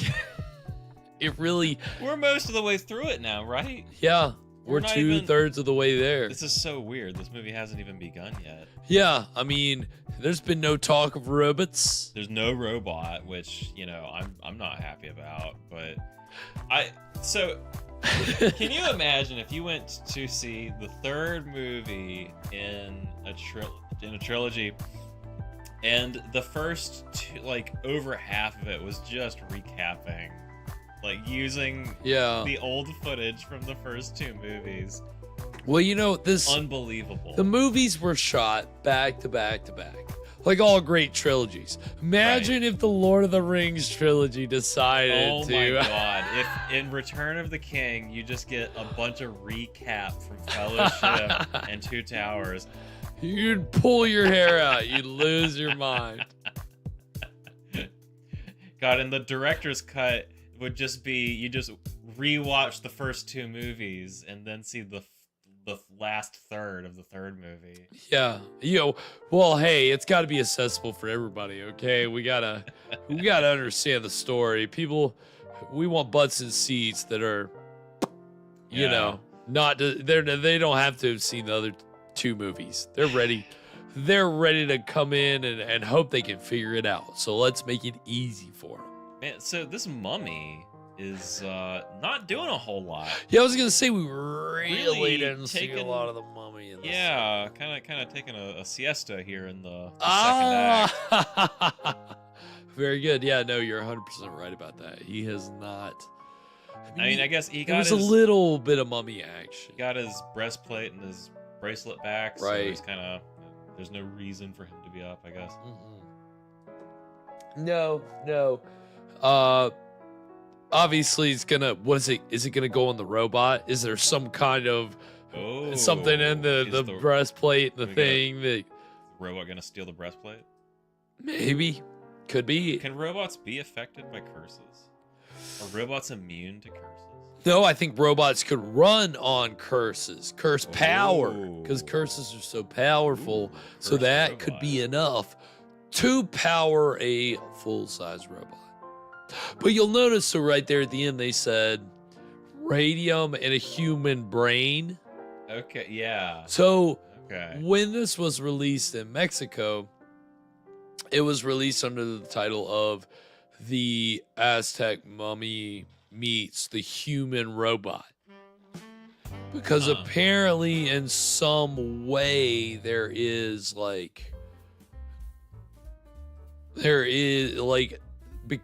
brain in this robot. Okay, so it's like a cyborg. I guess. Yes, I would say that's spot on. I would not have found the word, Evan. Thank you. Cyborg. Cyborg versus an AZTEC mummy. Yeah. So that would. Whose brain? Again, if this was a Frankenstein movie, that would be really important. Is it a good brain? Is it a bad brain? Blah, blah, blah. We were talking about that with our season premiere this season with the atomic brain. That whole idea of where did the brain come from? Why is it? It's got to be a smart guy. Again, that was the universe or the Hammer horror films with Frankenstein. They picked that up of, well, who's the brain come from? It's got to be a genius. In the first movie, Victor Frankenstein kills this world famous scientist just to take his brain. And it's always kind of the centerpiece of those films is what brain this time. And, again, you got to have some plot device to work off of. And like we've seen with the Mummy movie tonight, the idea of reincarnation and all the fact that recycling all this stuff from Universal Mummy movies. The thing is, all Mummy movies are the same, no matter what. Hammer, so the same company that made all those Frankenstein movies with in the crux with the brains, they made a few different Mummy movies. The best of which is the first, The Mummy. Which again, that's what I'm saying. There are 3 different mummies. This is The Mummy from Hammer. This is the first trailer we're going to see at our break because we're getting into mummies right now. Which is ironic because it's Father's Day. Right, yeah. What is that? But we should have done this in May. Missed opportunity on my part. Look at me. I'm not as good at scheduling as I should be. But I digress. Mummies.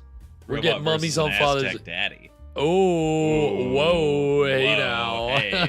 That's the porn parody of this movie.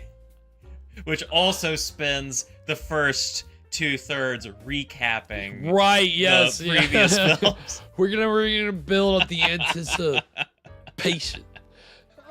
Yes, I love the Hammer Mummy movie. It's a lot of fun. But it does just crib the exam. I mean, I think they actually signed a deal to use the same story from Universal because they use character names from Universal Mummy movies. It's all very tied together. But there are other Mummy movies kind of go in different directions, and they're fine.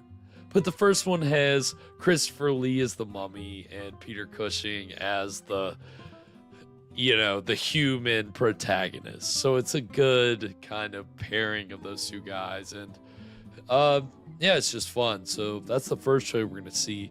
The second trailer that we're going to see is for a 1970s, I can't give you the exact year, 1970s mummy film produced in Spain, because we're getting mummy films produced internationally.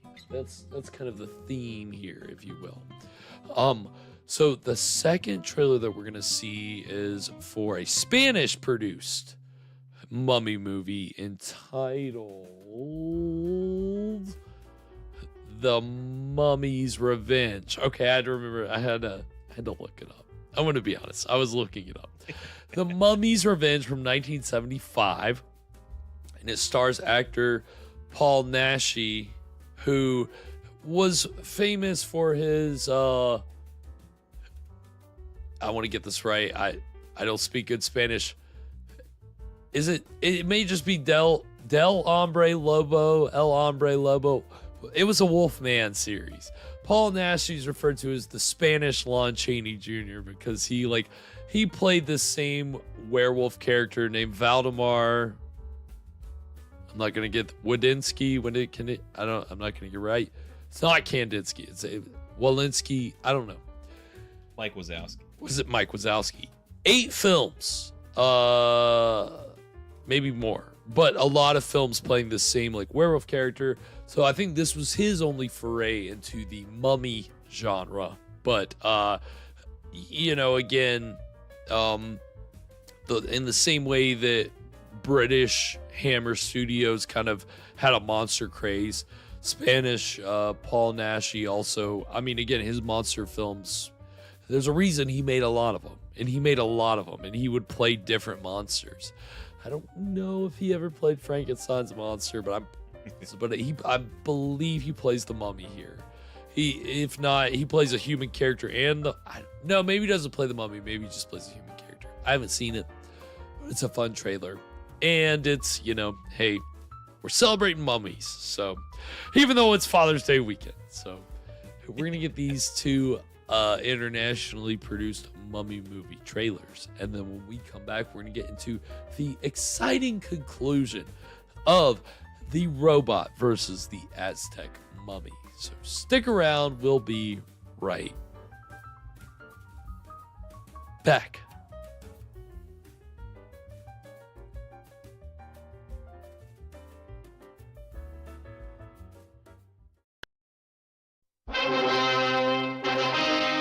Egypt, 4,000 years ago. A land of strange rituals and savage cruelty.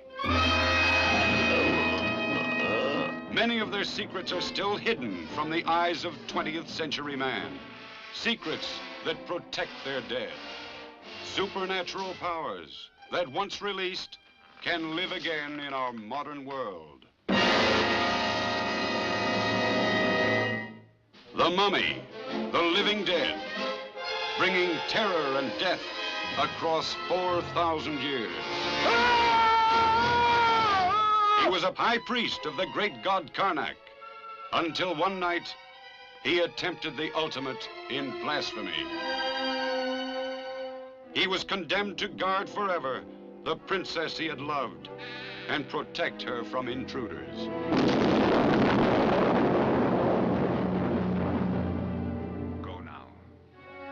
Go and destroy those who desecrated the tomb of our princess.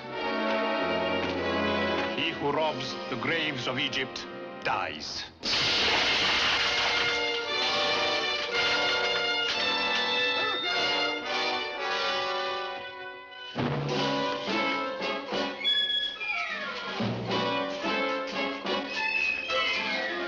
He who robs the graves of Egypt dies.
I know something bitter is bothering you.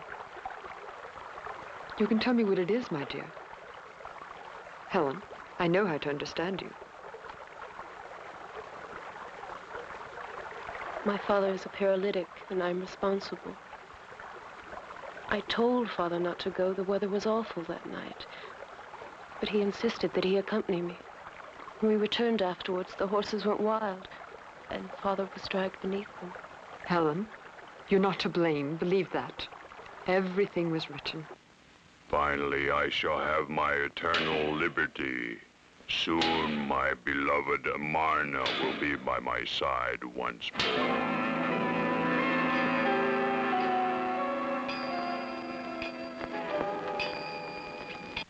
A pharaoh of the 18th dynasty. The Foundation never dreamed of such a valuable piece. It's a discovery of world importance. And we're the ones responsible for it. I'm sure that the papyrus scroll you found will give us the answer to this mystery. We'll study it in London.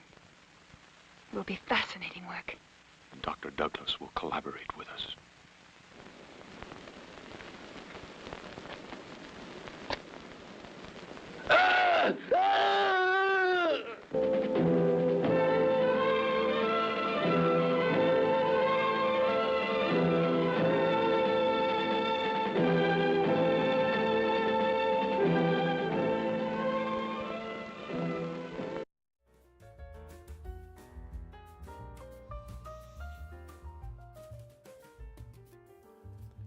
And we are back. So that was the trailers for The Mummy and The Mummy's Revenge.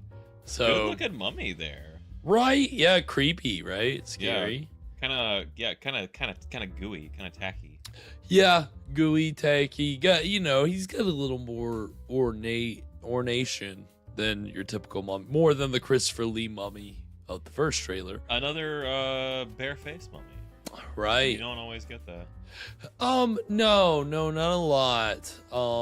The Mummy and Abbott Costello meet the mummy is, I think he is kind of a little more, but yeah, like, I mean, Karloff as the mummy is like literally just dried onto his face. Like it's pretty wild.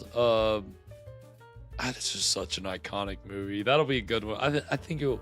I mean, you like Dracula, right? Yeah, I love Dracula. Right. So, The Mummy is basically a remake of Dracula, but with Boris Karloff as the mummy instead of, yeah, like legitimately in a good way. Like that's not a bad, but they did just kind of rip off their own story and insert a different character into it. But obviously, but that's like anticlimactic in the opposite way of where we were talking about movie titles where it kind of gives away the ending. This is one where in the only in the first 5 minutes do you get him all made up in the mummy makeup, and the rest of the movie he's implied to be the mummy out of his wrappings, like living and out in the world. Right. So his face he's got this really shriveled skin, but he's not all bandaged up like he is in the first 5 minutes, which is a really powerful sequence, but it's not like he's like that the whole movie. Yeah, where you take off the bandages, he's just a guy. He's just a guy. Dry guy. Yeah, dry guy, exactly. And when in the Chaney played him in the sequels, he is just always wrapped up, and he's a dry guy, just dragging a foot around, and like just kind of trouncing along, looking for the reincarnation of Princess Anaka. And just a hopeless romantic. He with really a skin condition. Yeah, I don't know if tonight. I guess tonight's mummy is cut from the same cloth. He is pursuing this reincarnation of his princess or his. So it's the same thing. But when are we gonna get the robot? Why is that always the story? That's what I'm saying. I don't know why we couldn't get. Why is it always the same? Why is every mummy movie the same, basically? Like even the other Hammer movies are still reincarnation of his princess, and he's got to get her. Why can't we do anything else? It is nuts. It actually is insane. It's great that we're pointing this out, because I don't know why that's always the plot, but it is. I don't know what The Mummy's Revenge. I haven't seen that one, but certainly the 60s, 1959-60 Mummy trailer that we saw, I think they actually were licensing it from Universal. So I don't know. It just caught on and it stuck. And one of these days, someone will reinvent it. But hey, I'm enjoying the old-fashioned Mummy. But where's the robot? Yeah, where's the robot? When are we gonna get the robot? We got the bat. He's like a mad scientist, right? Or wait, which one was the mad scientist? We had the lab. No, the mad scientist was the bat. Okay. But for some reason, he started as a mad scientist, and then he decided to start dressing like Orson Welles. Okay. And then in that get up, he was known as the Bat. Okay, but that was in the second film. I think so. So who knows? What he could be anything in the third. Yeah. Act here. I think they probably drop it. Shit, maybe he's just the robot. I think he's always reinventing himself. He puts his brain in the robot. That's very Frankenstein kind of.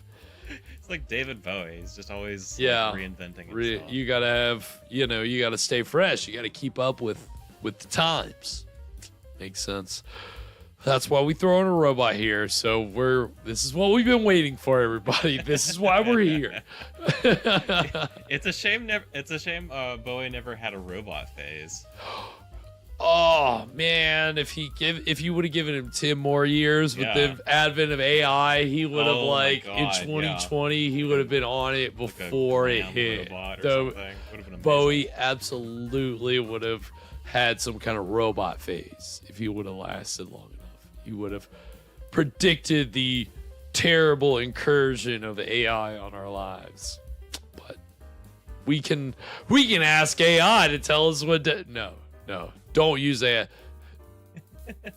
I can't say that I don't use AI, but I'm trying to back off because I realize it's a dangerous, slippery slope. It's a slippery slope. It's a slippery slope. Just because you can see a hypothetical collab between Robot Bowie and Daft Punk doesn't mean you should. No. Exactly. And again, it is a thing that this technology just exists, and I think we're coming a lot. We've far out advanced the idea of the robot that we're about to see in this movie, which was apparently designed by some special company. So imagine took a whole company. A special company had to design this mechanical body that is supposed to be housing a human brain. So we're not even talking AI here. It had better be good. Well, it's a human brain, so there's going to be a fallibility, surely. We all can't be perfect AI robots. We have emotions. We're humans. So will this robot feel love for this Aztec mummy? Ooh, are we going to get a love triangle? Could be.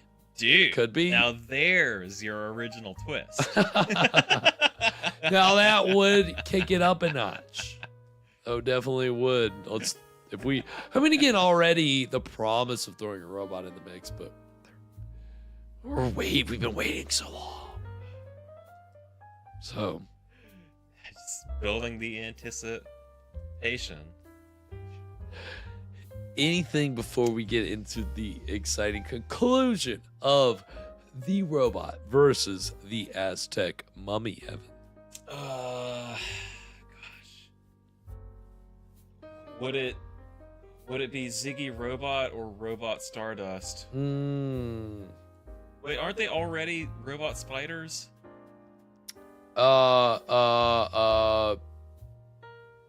Or is it just some kind of spiders? Is it just the spiders I think from it's Mars? just the spiders from Mars. Okay. But robot spiders. The robot sounds spiders like a lot of fun from Mars. I think that sounds like a lot of fun. So. Okay, but remember, you shouldn't go ask Chathu to make that. It's true. Don't. Leave it alone. Don't touch ChatGPT. You'll get addicted. Don't be an addict like me. I'm weaning myself off. I realize how much, because it is like a thing thinking for you, and if you just start depending on it, it's just, that's why I'm trying to, because I just realized I need to think for myself. I don't need this machine. Every once in a while for a practical task is okay, but use your brain power. Don't exclusively rely on a machine, because that's where the world is heading, and all we have is this. Let's not turn into robots, hopefully like the one we're about to see here. So here we go. Without further ado, we're going to go ahead and get into the exciting conclusion of The Robot versus the Aztec Mummy right now. We're sorry to be a bother to you, but is it just possible that lately you sent out a large shipment of lead? Could you give me that information? In the last 2 days? Or it could be a week, more or less. Let me check. We keep a record of our shipments in this book.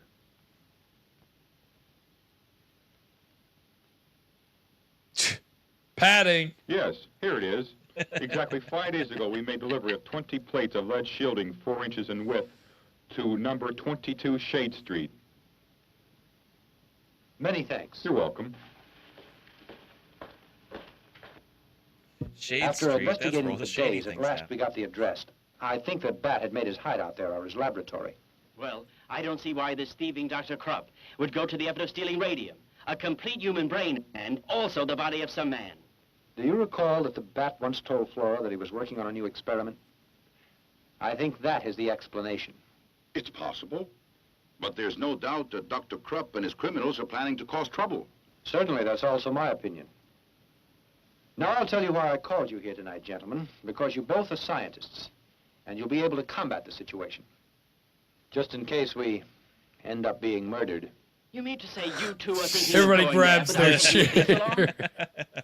Yes, their armrests. Because you see, we're still not sure that that's the Bat's laboratory. And the police still don't have much faith in us because of what happened before. Flora, Cops don't believe us. in case we're not back here at the house by 3 in the morning, I'm leaving it up to you to call the police. Edward.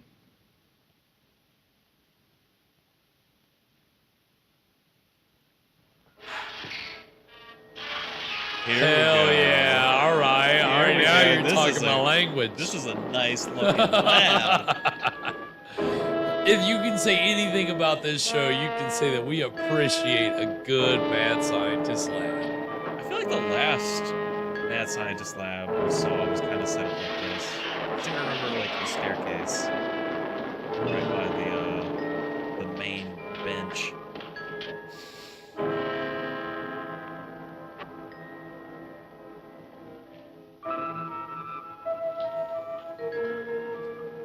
Are they investigating his hideout?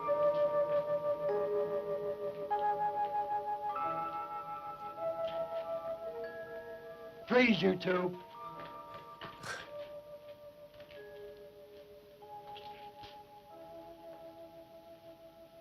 Dr. Armada. What a pleasant surprise. Bruno? A souvenir of the mummy. The boss is going to be very happy to say hello to you two again. Come along.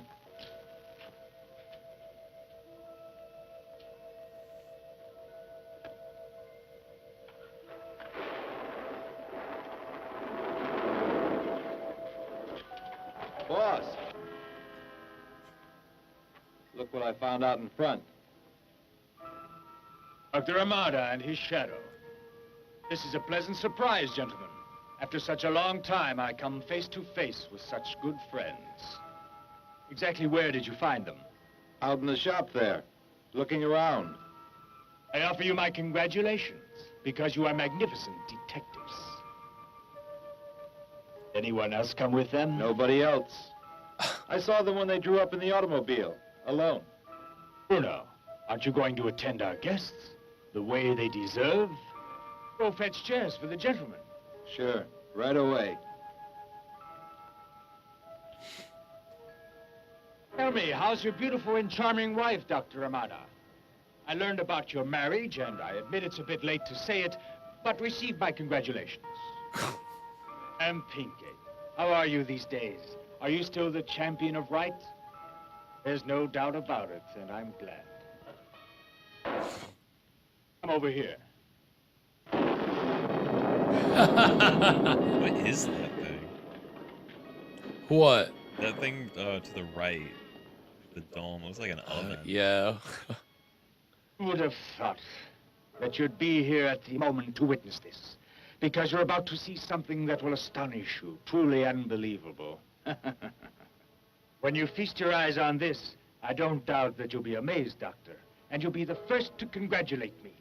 Frankly, I'm happy that you came here to visit us, Dr. Amada. You're a man who is basically an intellectual, and that's why you'll be able to understand the greatness of my invention. I think you remember that time we met. Since then, I've worked day and night without We're like resting for a most minute. of the way to like a comic book villain Oh, gallery here. I explored powers that Henchman, no one villain. else knows. Yeah, We've it's got like a the- Two-Face guy. All those We've great got- mysteries, the very basis of creation. Then that The means red that you defy all shirts. the limits that were put down by God. guys that will inevitably There are be certain killed by the secrets mummy. that we could explore and discover rapidly. And that's why it's such a shame that fear impedes us so, Dr. Amada. You're completely mad and ignorant also. Orson Welles could have been a comic book villain. Don't you respect research at all? Don't you want to learn to know why a body I mean, functions? why I not? do. And at last I That's found the cause. beauty of Orson Welles' voice impressions. Take a look at is this that- heart that's beating. You can read it on the page and you'll just hear it in your Lives head. and pulsates because I gave Okay. it life. And if I Okay. can give I like life this. to inert material, why can't I give it to the bodies that are damned to death and decay? No one can possibly imagine how I I think would. that's a good comparison. When I series. dug in the mud with these hands, He's and he's entered got kind of a I tortured many animals Ming vibe. with pleasure to find the answers to man's existence. Ruthless, maniacal. You're insane, do you know? Insane, there we go. I decided to create a man. A breathing body, a real man. And I have made that dream come true. There you have the Yeah. creation of man's intelligence. A human robot, Doctor. Chained down. a human robot. Oh, he said it. Tonight I'm going to find out. Tonight I'm going to put it to the supreme test. I'll activate the creature. But this is monstrous stuff. You're gonna have it. He's having it Then fight my the triumph mummy will be on complete, purpose. Dr. Amada. Because I'll get the treasure. And I'll be Just rich. because he's a mad scientist. No, I think it's because they like a good like And you'll watch brawl. Like again, Have it. remember, Life you as a know, robot.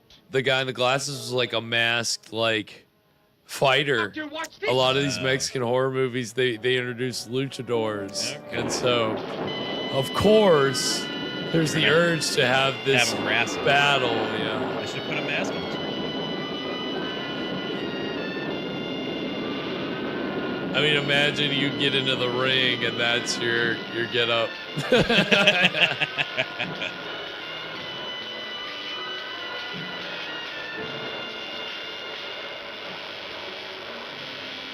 Oh, damn. Jeez. I wish they had more shots of that. Yeah, that was pretty good.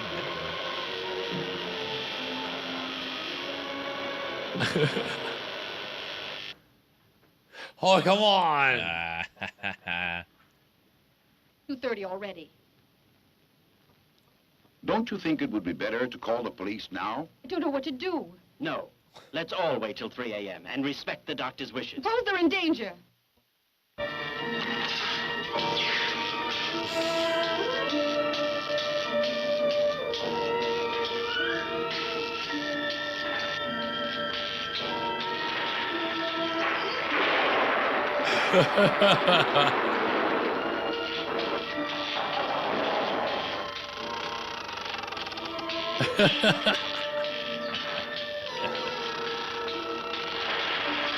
Okay. Wait, is there a guy Is there in there? a face?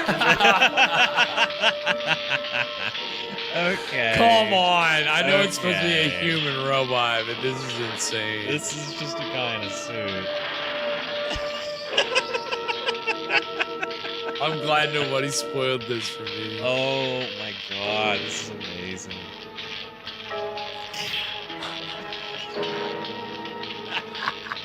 I'm not intimidated by this dude in a fucking...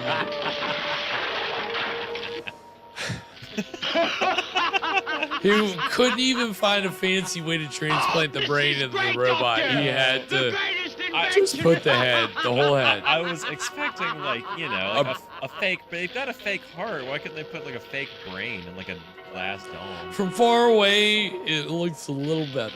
It's okay. Slightly better. They hired a company to make this. A marvelous machine, a tribute to the great intelligence of man. A human robot. With this shining creature, no human being on this earth can oppose me. Do you understand? Human robot just doesn't make sense. I'm sorry. You know what could have happened to you right now? Had I not diminished the electric force, the current that makes him move, and that is contained in this apparatus? The slightest twist of this dial, you two would have been converted into atomic dust instantaneously. What? The robot utilizes radium.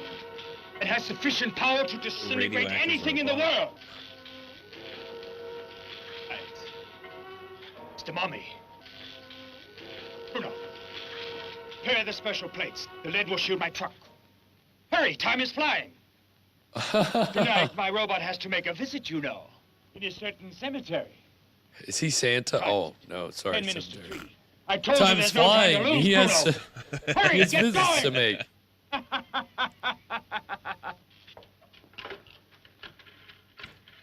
People need to see this robot's beautiful human face. Headquarters, I want to talk to the chief of police. It's a very handsome robot. I want you to stop and think about this. A new kind of world. An army of robots obeying me. Species. Sheep obeying my orders. A new theory that man has not dared imagine. I'll make some more. Maybe 1,000. True, Alana, Robocop. Now that I know how, the rest is easy. But for that, I need money. Good That point. treasure of the Aztecs. That's why tonight the mummy will give me what I want. Boss, it's all set. Fine. Stay here and guard our distinguished friends. They mustn't get away. They're an extremely important cog in my plan. I'm sorry that I can't take you along, but you'd only get underfoot. But I'll return, gentlemen, to inform you that I could destroy the mummy. With a gold breastplate and bracelet in my hands, you'll begin once more to translate the hieroglyphics. This That's time his you're evil helpless plan? because no one knows you're here. Dr. Amata.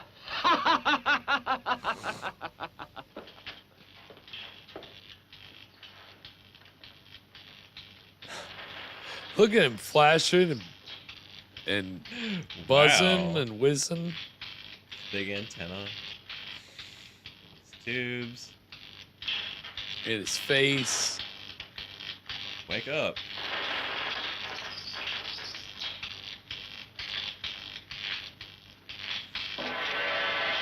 Are his eyes even gonna open?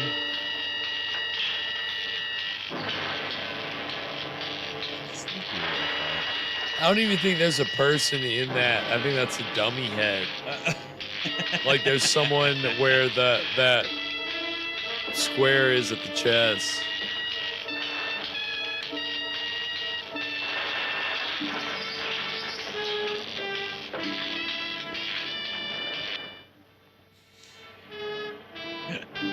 Come on. Let's hurry. I'm afraid for their lives. Why didn't he just hypnotize them? Right, I mean, come on.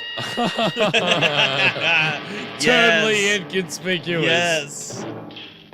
Please, please tell me the Gravekeeper's gonna come back. Hey, you! Yeah, come on, let's go. Watch it. Come on. Come on.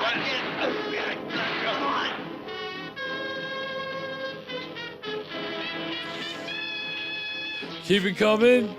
Keep him coming. Back up. Back up.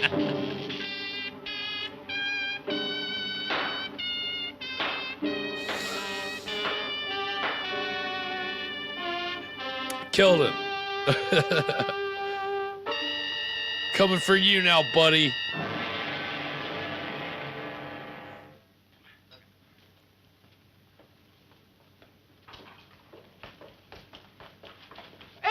Flora. What happened here? Chief, you can arrest those 2 men there in the other room. Come on. Dr. the Bat has gone to the tomb where the mummy is. Let's hurry. There's no time to lose. Yeah. Oh no, you poor guy. He's gonna get atomized.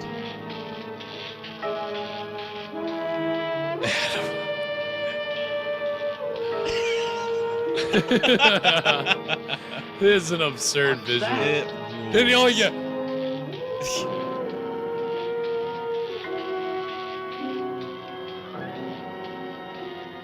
Bro, you are seeing what you're seeing. I promise. It sticks out so much.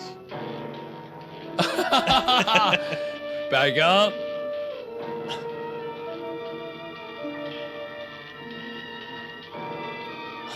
We can play this off.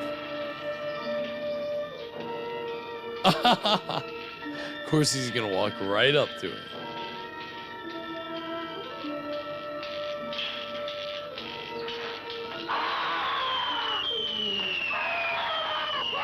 The missile sound. Just a light atomizing. He's okay. He's gonna be okay. He's just gonna be a little burned. Hurry, Bruno. Take the breastplate and bracelet off of him. Yes. Yeah, like I think the face of the person is where that glowing stuff last is. I'm gonna have my revenge. And there's a dummy head up there. It is pretty tall.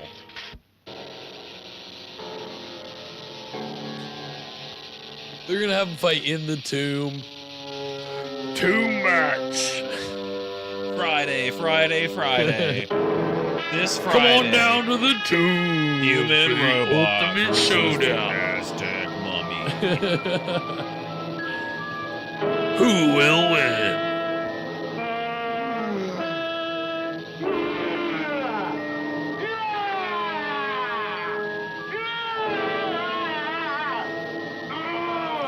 Who's making all that noise? The mummy? I guess.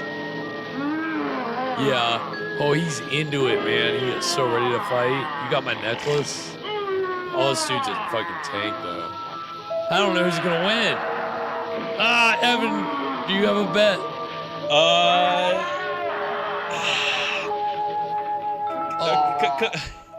Come on, Mummy. I'm gonna pull for the robot. Okay. But it is the Mummy series, so you gotta assume he's gonna win. He's heavily favored, I think, but I'm gonna pull for the underdog. That's the dark horse. Oh no, we're already down. No, Okay. we're already leaking. That We're was already leaking oil fluid. That was a heavy first blow. Yeah, that was pretty rough. Oh. I think the Mummy's gonna get a little residual damage though. Doesn't seem to affect him. He's still going at it. Son of a bitch. But the Mummy's not looking so good. He's getting lightly atomized. Let him fight it out. Let him fight it out. Oh, hell, here we go. All right, we got this. All right, Come we're on, going to the fight. refs on this one. Okay. Let's get it. We got the interference. Boo, you assholes. You're interrupting the fight.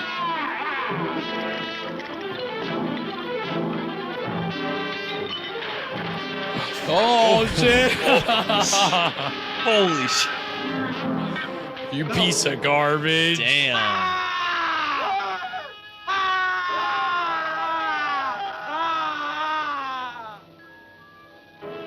Can you kill both of them? Uh-oh. Can't stop them. Polka, in memory of the great love that once existed between us, stop all this death and destruction.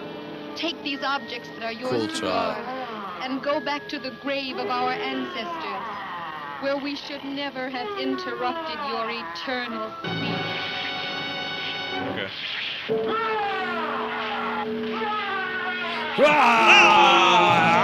Fine. That's all for nothing.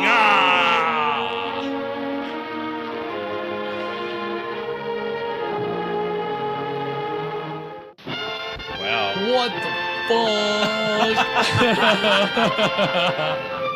I want more. I need more. Gosh. Thanks, Young American Horror Club. Wow. Well, that was the robot versus the Aztec Mummy. What did we think, Evan? Kind of a status quo ending. They got away. I really liked watching the Mummy beat the shit out of the empty robot. Yeah, wasn't that the best shot in the whole movie? He was just ripping it apart. That was great. That was, without a doubt, probably the best scene in the whole movie. Yeah. Obviously, the showdown. We've been waiting for it the whole time. But But hey, it was wouldn't you know it? Just like we said, hey, I really hope that this doesn't happen. It sure did. It sure did. That they took until the very end for the robot and the Aztec Mummy to meet. Would you say anticlimactic? Now that's a good question. I don't know. I mean, it was a decent fight, I guess. I liked all the effects, the sparks. Right. Sparks were flying. I mean, I just wish there was more. Yeah. I mean, I think the robot could have been as a little more durable. I think the robot could have looked a little less human-y. Human. Yeah, it's pretty sorry. I mean, especially when you see the poster and you just see this normal robot head, in terms of it's just metal with some. That's what you're expecting, and then you get this, and you're just like, why? I mean, and the whole human robot thing, I guess, is why, but it's just still weird. I don't understand the concept of a human robot. It's scary to me as a robot. Maybe they didn't have enough information about robots at this time to make an informed decision. But yeah, so this guy, the Mad Doctor, his whole thing was that he could bring organs back to life or something. Yeah, something like that. So instead of I feel like the obvious thing there is bring a body back to life, but instead he decided to go the robot route. Human robot. Get it right, Evan. Right, yeah. But yeah, why a robot? Was it it's not really established that he's robot guy. No, I think they just wanted to. He was a hypnotist. He was a hypnotist, some kind of scientist, because they all met in the beginning, but it took a wild left turn, and I don't really know why. But hey, a third movie in a trilogy, that's the time to take a swing, right? And I think they did. I think they swung big. But again, it was distributed in 1964. I don't know that any of the other movies in the series had been distributed up to that point. But the first movie in the series was eventually distributed in the United States, and it was re-edited with new footage by this filmmaker named Jerry Warren, who shot Teenage Zombies, which we watched way back when. Maybe during the summer. I don't think it was the summer of SCHLOCK, but it might as well have been, because that was a very schlocky movie. But Jerry Warren either made really schlocky, low-budget movies on sound stages in Los Angeles, or bought a foreign film and then added new footage. So he bought the first movie in this trilogy and made Attack of the Mayan Mummy. So if you ever hear of Attack of the Mayan Mummy, it's just the Aztec Mummy re-edited for a United States release with new footage. And the interesting thing is apparently the Aztecs like cremated their dead. Oh. So they didn't, but the Mayans did have mummies. Okay. So Attack of the Mayan Mummy kind of, you know, they're actually a little more factually correct. But didn't they? What about the costumes? Like, didn't it say during the opening credits that they had some kind of consultant, like an Aztec consultant? Oh, I may have missed that.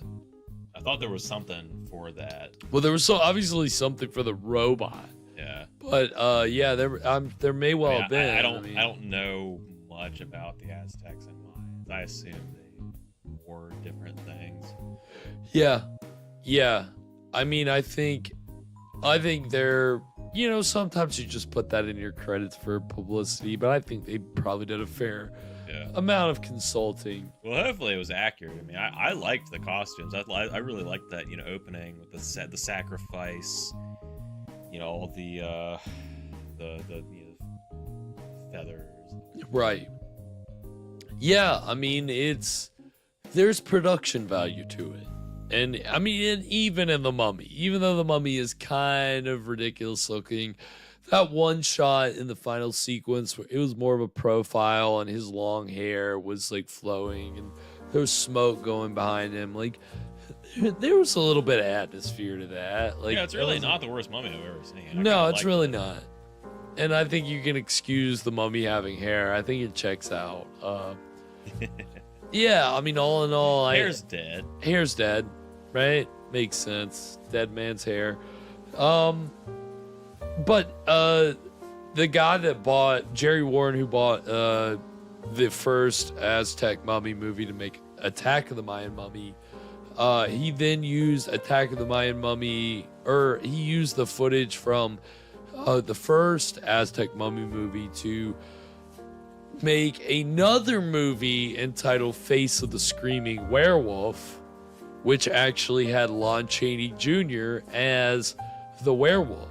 And it was produced in the late 60s, but it also had footage from an unrelated Mexican-produced horror film where Lon Chaney played a wolfman, and that was like in the 50s.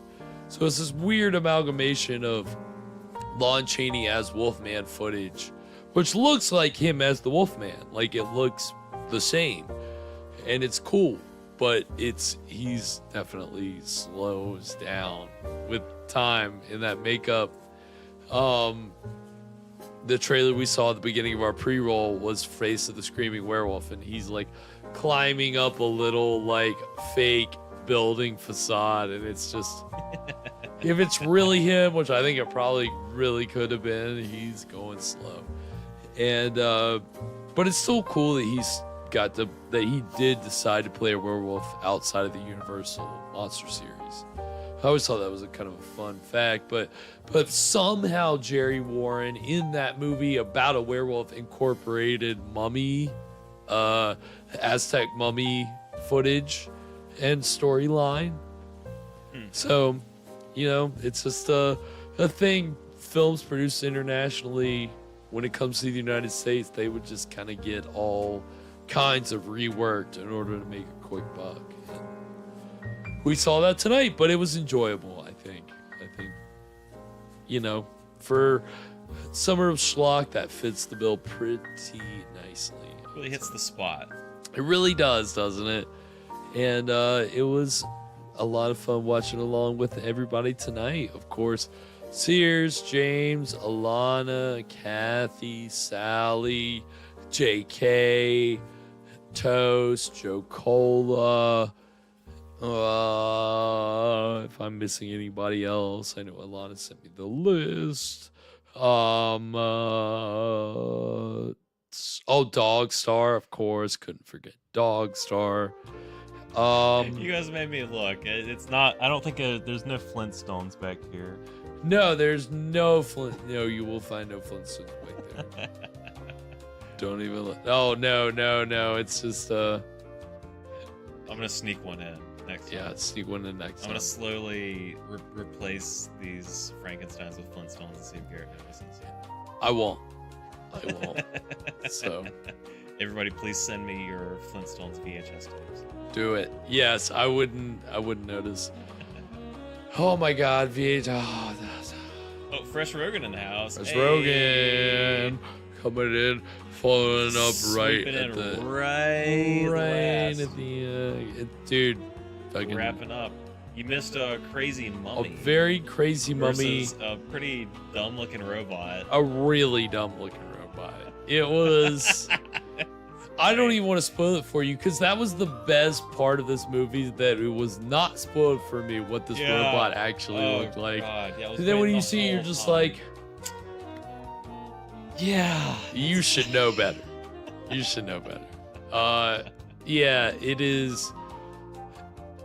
Just watch the last 5 minutes. It's, hey, like any monster mashup, the fight is really, the best fight's gonna only come in the last 5 minutes, and the rest of the movie's kind of disposable.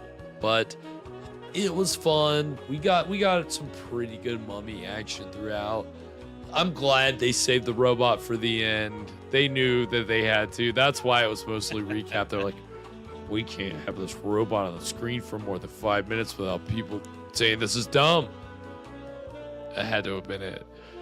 So that costume looked like it was about to fall apart anyway. So that's why the best part was the mummy going to town. So really, really enjoyable way to spend our third Friday in the summer of SCHLOCK Strikes Back and Friday the 13th. Happy Friday the 13th, everybody. Yeah, I hope that Mayan see, I keep wanting to say Mayan. Yeah, is it a Mayan mummy? It's not a Mayan mummy. Maybe these Aztecs took the Mayan mummy. Could be. And are utilizing it. Could be. I think the Aztecs are they're savvy, right? Very savvy. Without a doubt. Mummy savvy. Mummy savvy. That sounds like an advice column. It does. Mummy savvy. Mummy savvy. Welcome to my blog, or my mom vlog. My mummy blog. Mummy bloggers. Am I right? Am I right? Get those mummy bloggers. We got there. We got zing. I mean, hey, we gotta make. Oh, thank you, Kathy. Oh, Kathy, Garthy, yes, Evan. Oh my God. It is. I didn't even think about looking at that. Kathy's on it. I didn't even think about that, Evan. Yeah, man. I mean, and that's the thing. Again, that's why, his hair's back because he's a father. My hair's back because you could also say that in a way. I'm a father of 100 children because I've just got the one. I've got 100 that I coach, but Evan's got the one who he actually is a father to, and it is a big job. So yeah, Kathy, I'm not gonna take credit for that at all. Kathy, and then I'm gonna extend it as well. Happy Father's Day, man. Yeah. And happy Father's Day to all the other fathers out there. Hey. Fathers in the house, shout out. Yeah, I mean, hey, mummies, the original daddies of us all, right? Does that work? Or yeah, there's something there. There's something there. There's something. I didn't quite get there, but hey, we got close. We went for it. When a robot and a mummy love each other very much. Yeah. Okay. On that note, it's been a blast. It's been so much fun tonight. Next week we are getting into I would say a little bit of a, again, you know, I try to follow a pattern with our Summers of Schlock. Like, I try to kind of do the same style or genre. Like, again, tonight was an international movie. So next week I am kind of trying to throw it back to, you know, a filmmaker that we're familiar with. So last year around this time we saw Ega, which we had seen from the film Caveman. Handsome Caveman and the Arch Hall Jr. and Sr., who we had previously seen and been introduced to with The Sadist, which was the movie in the junkyard about the crazy kid and his girlfriend. Also had a pit of snakes. Spoiler. Spoiler, but very good point. It also did have a pit of snakes. And so this wait, are we on our, hold on, do I have Wait my a second. fourth film of the season? We are in a way revisiting a filmmaker that we're familiar with. Yeah. It's time to be dangerous. Everybody live dangerous tonight. Dangerous nights. We're getting a little unknown work in the filmography of one Mr. Edward D. Wood Jr. Ooh. Which, so I can't necessarily call this an Ed Wood film, but the script was written by Ed Wood, and then it sat on the shelf, and then it was made by other people who were like unaffiliated with Ed Wood. So it's entitled, it kind of goes by two different titles. One title is Venus Flytrap, and the other is The Revenge of Dr. X, which there's no relation between this film and any other film with the title Dr. X. Are you sure it's not Dr. 10? It's a very good point. Does this one take place in space? Yeah. I think they might really just decide to go for it, you know. Let's get crazy with it. As Evan and I before the show were talking about Jason X and how yes, it's in space, but also the X stands for 10. You may just think the X is just so kind of wild, crazy. Oh, we're in space. Let's give it a crazy title. There's a reason for the X. But it's we can only hope. I think it's gonna be a lot of fun. But yeah, you can join us next Friday at 9 p.m. Eastern for that. It's actually another international film. It was produced in Japan. Okay. Yeah, so that's the thing. Internationally here. We're going international again, but Ed Wood, obviously, he wasn't going to Japan. There's no way he was going to Japan. Yeah, it's in color, so it should be a lot of fun. Very excited for it. And already got wood.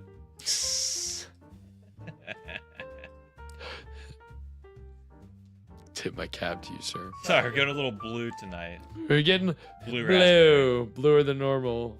I just need to blast the blue like straight onto our faces one night. We'll just be blue, man. And of course, we'll have a Saturday night shocker for you tomorrow night. So it's a mystery. I haven't figured it out yet. But tune in for that. It's going to be a lot of fun. And yeah, it's been a blast hanging out with everybody tonight, enjoying this very, very schlocky mummy movie. Anything before we sign off tonight, Evan? Yeah, I think I'm gonna try to make some more cocktails out of hollowed out plants. Maybe we'll do like a potato or a bell pepper or something next. You're telling me you're gonna have a potato cocktail? Hey, we drank vodka tonight.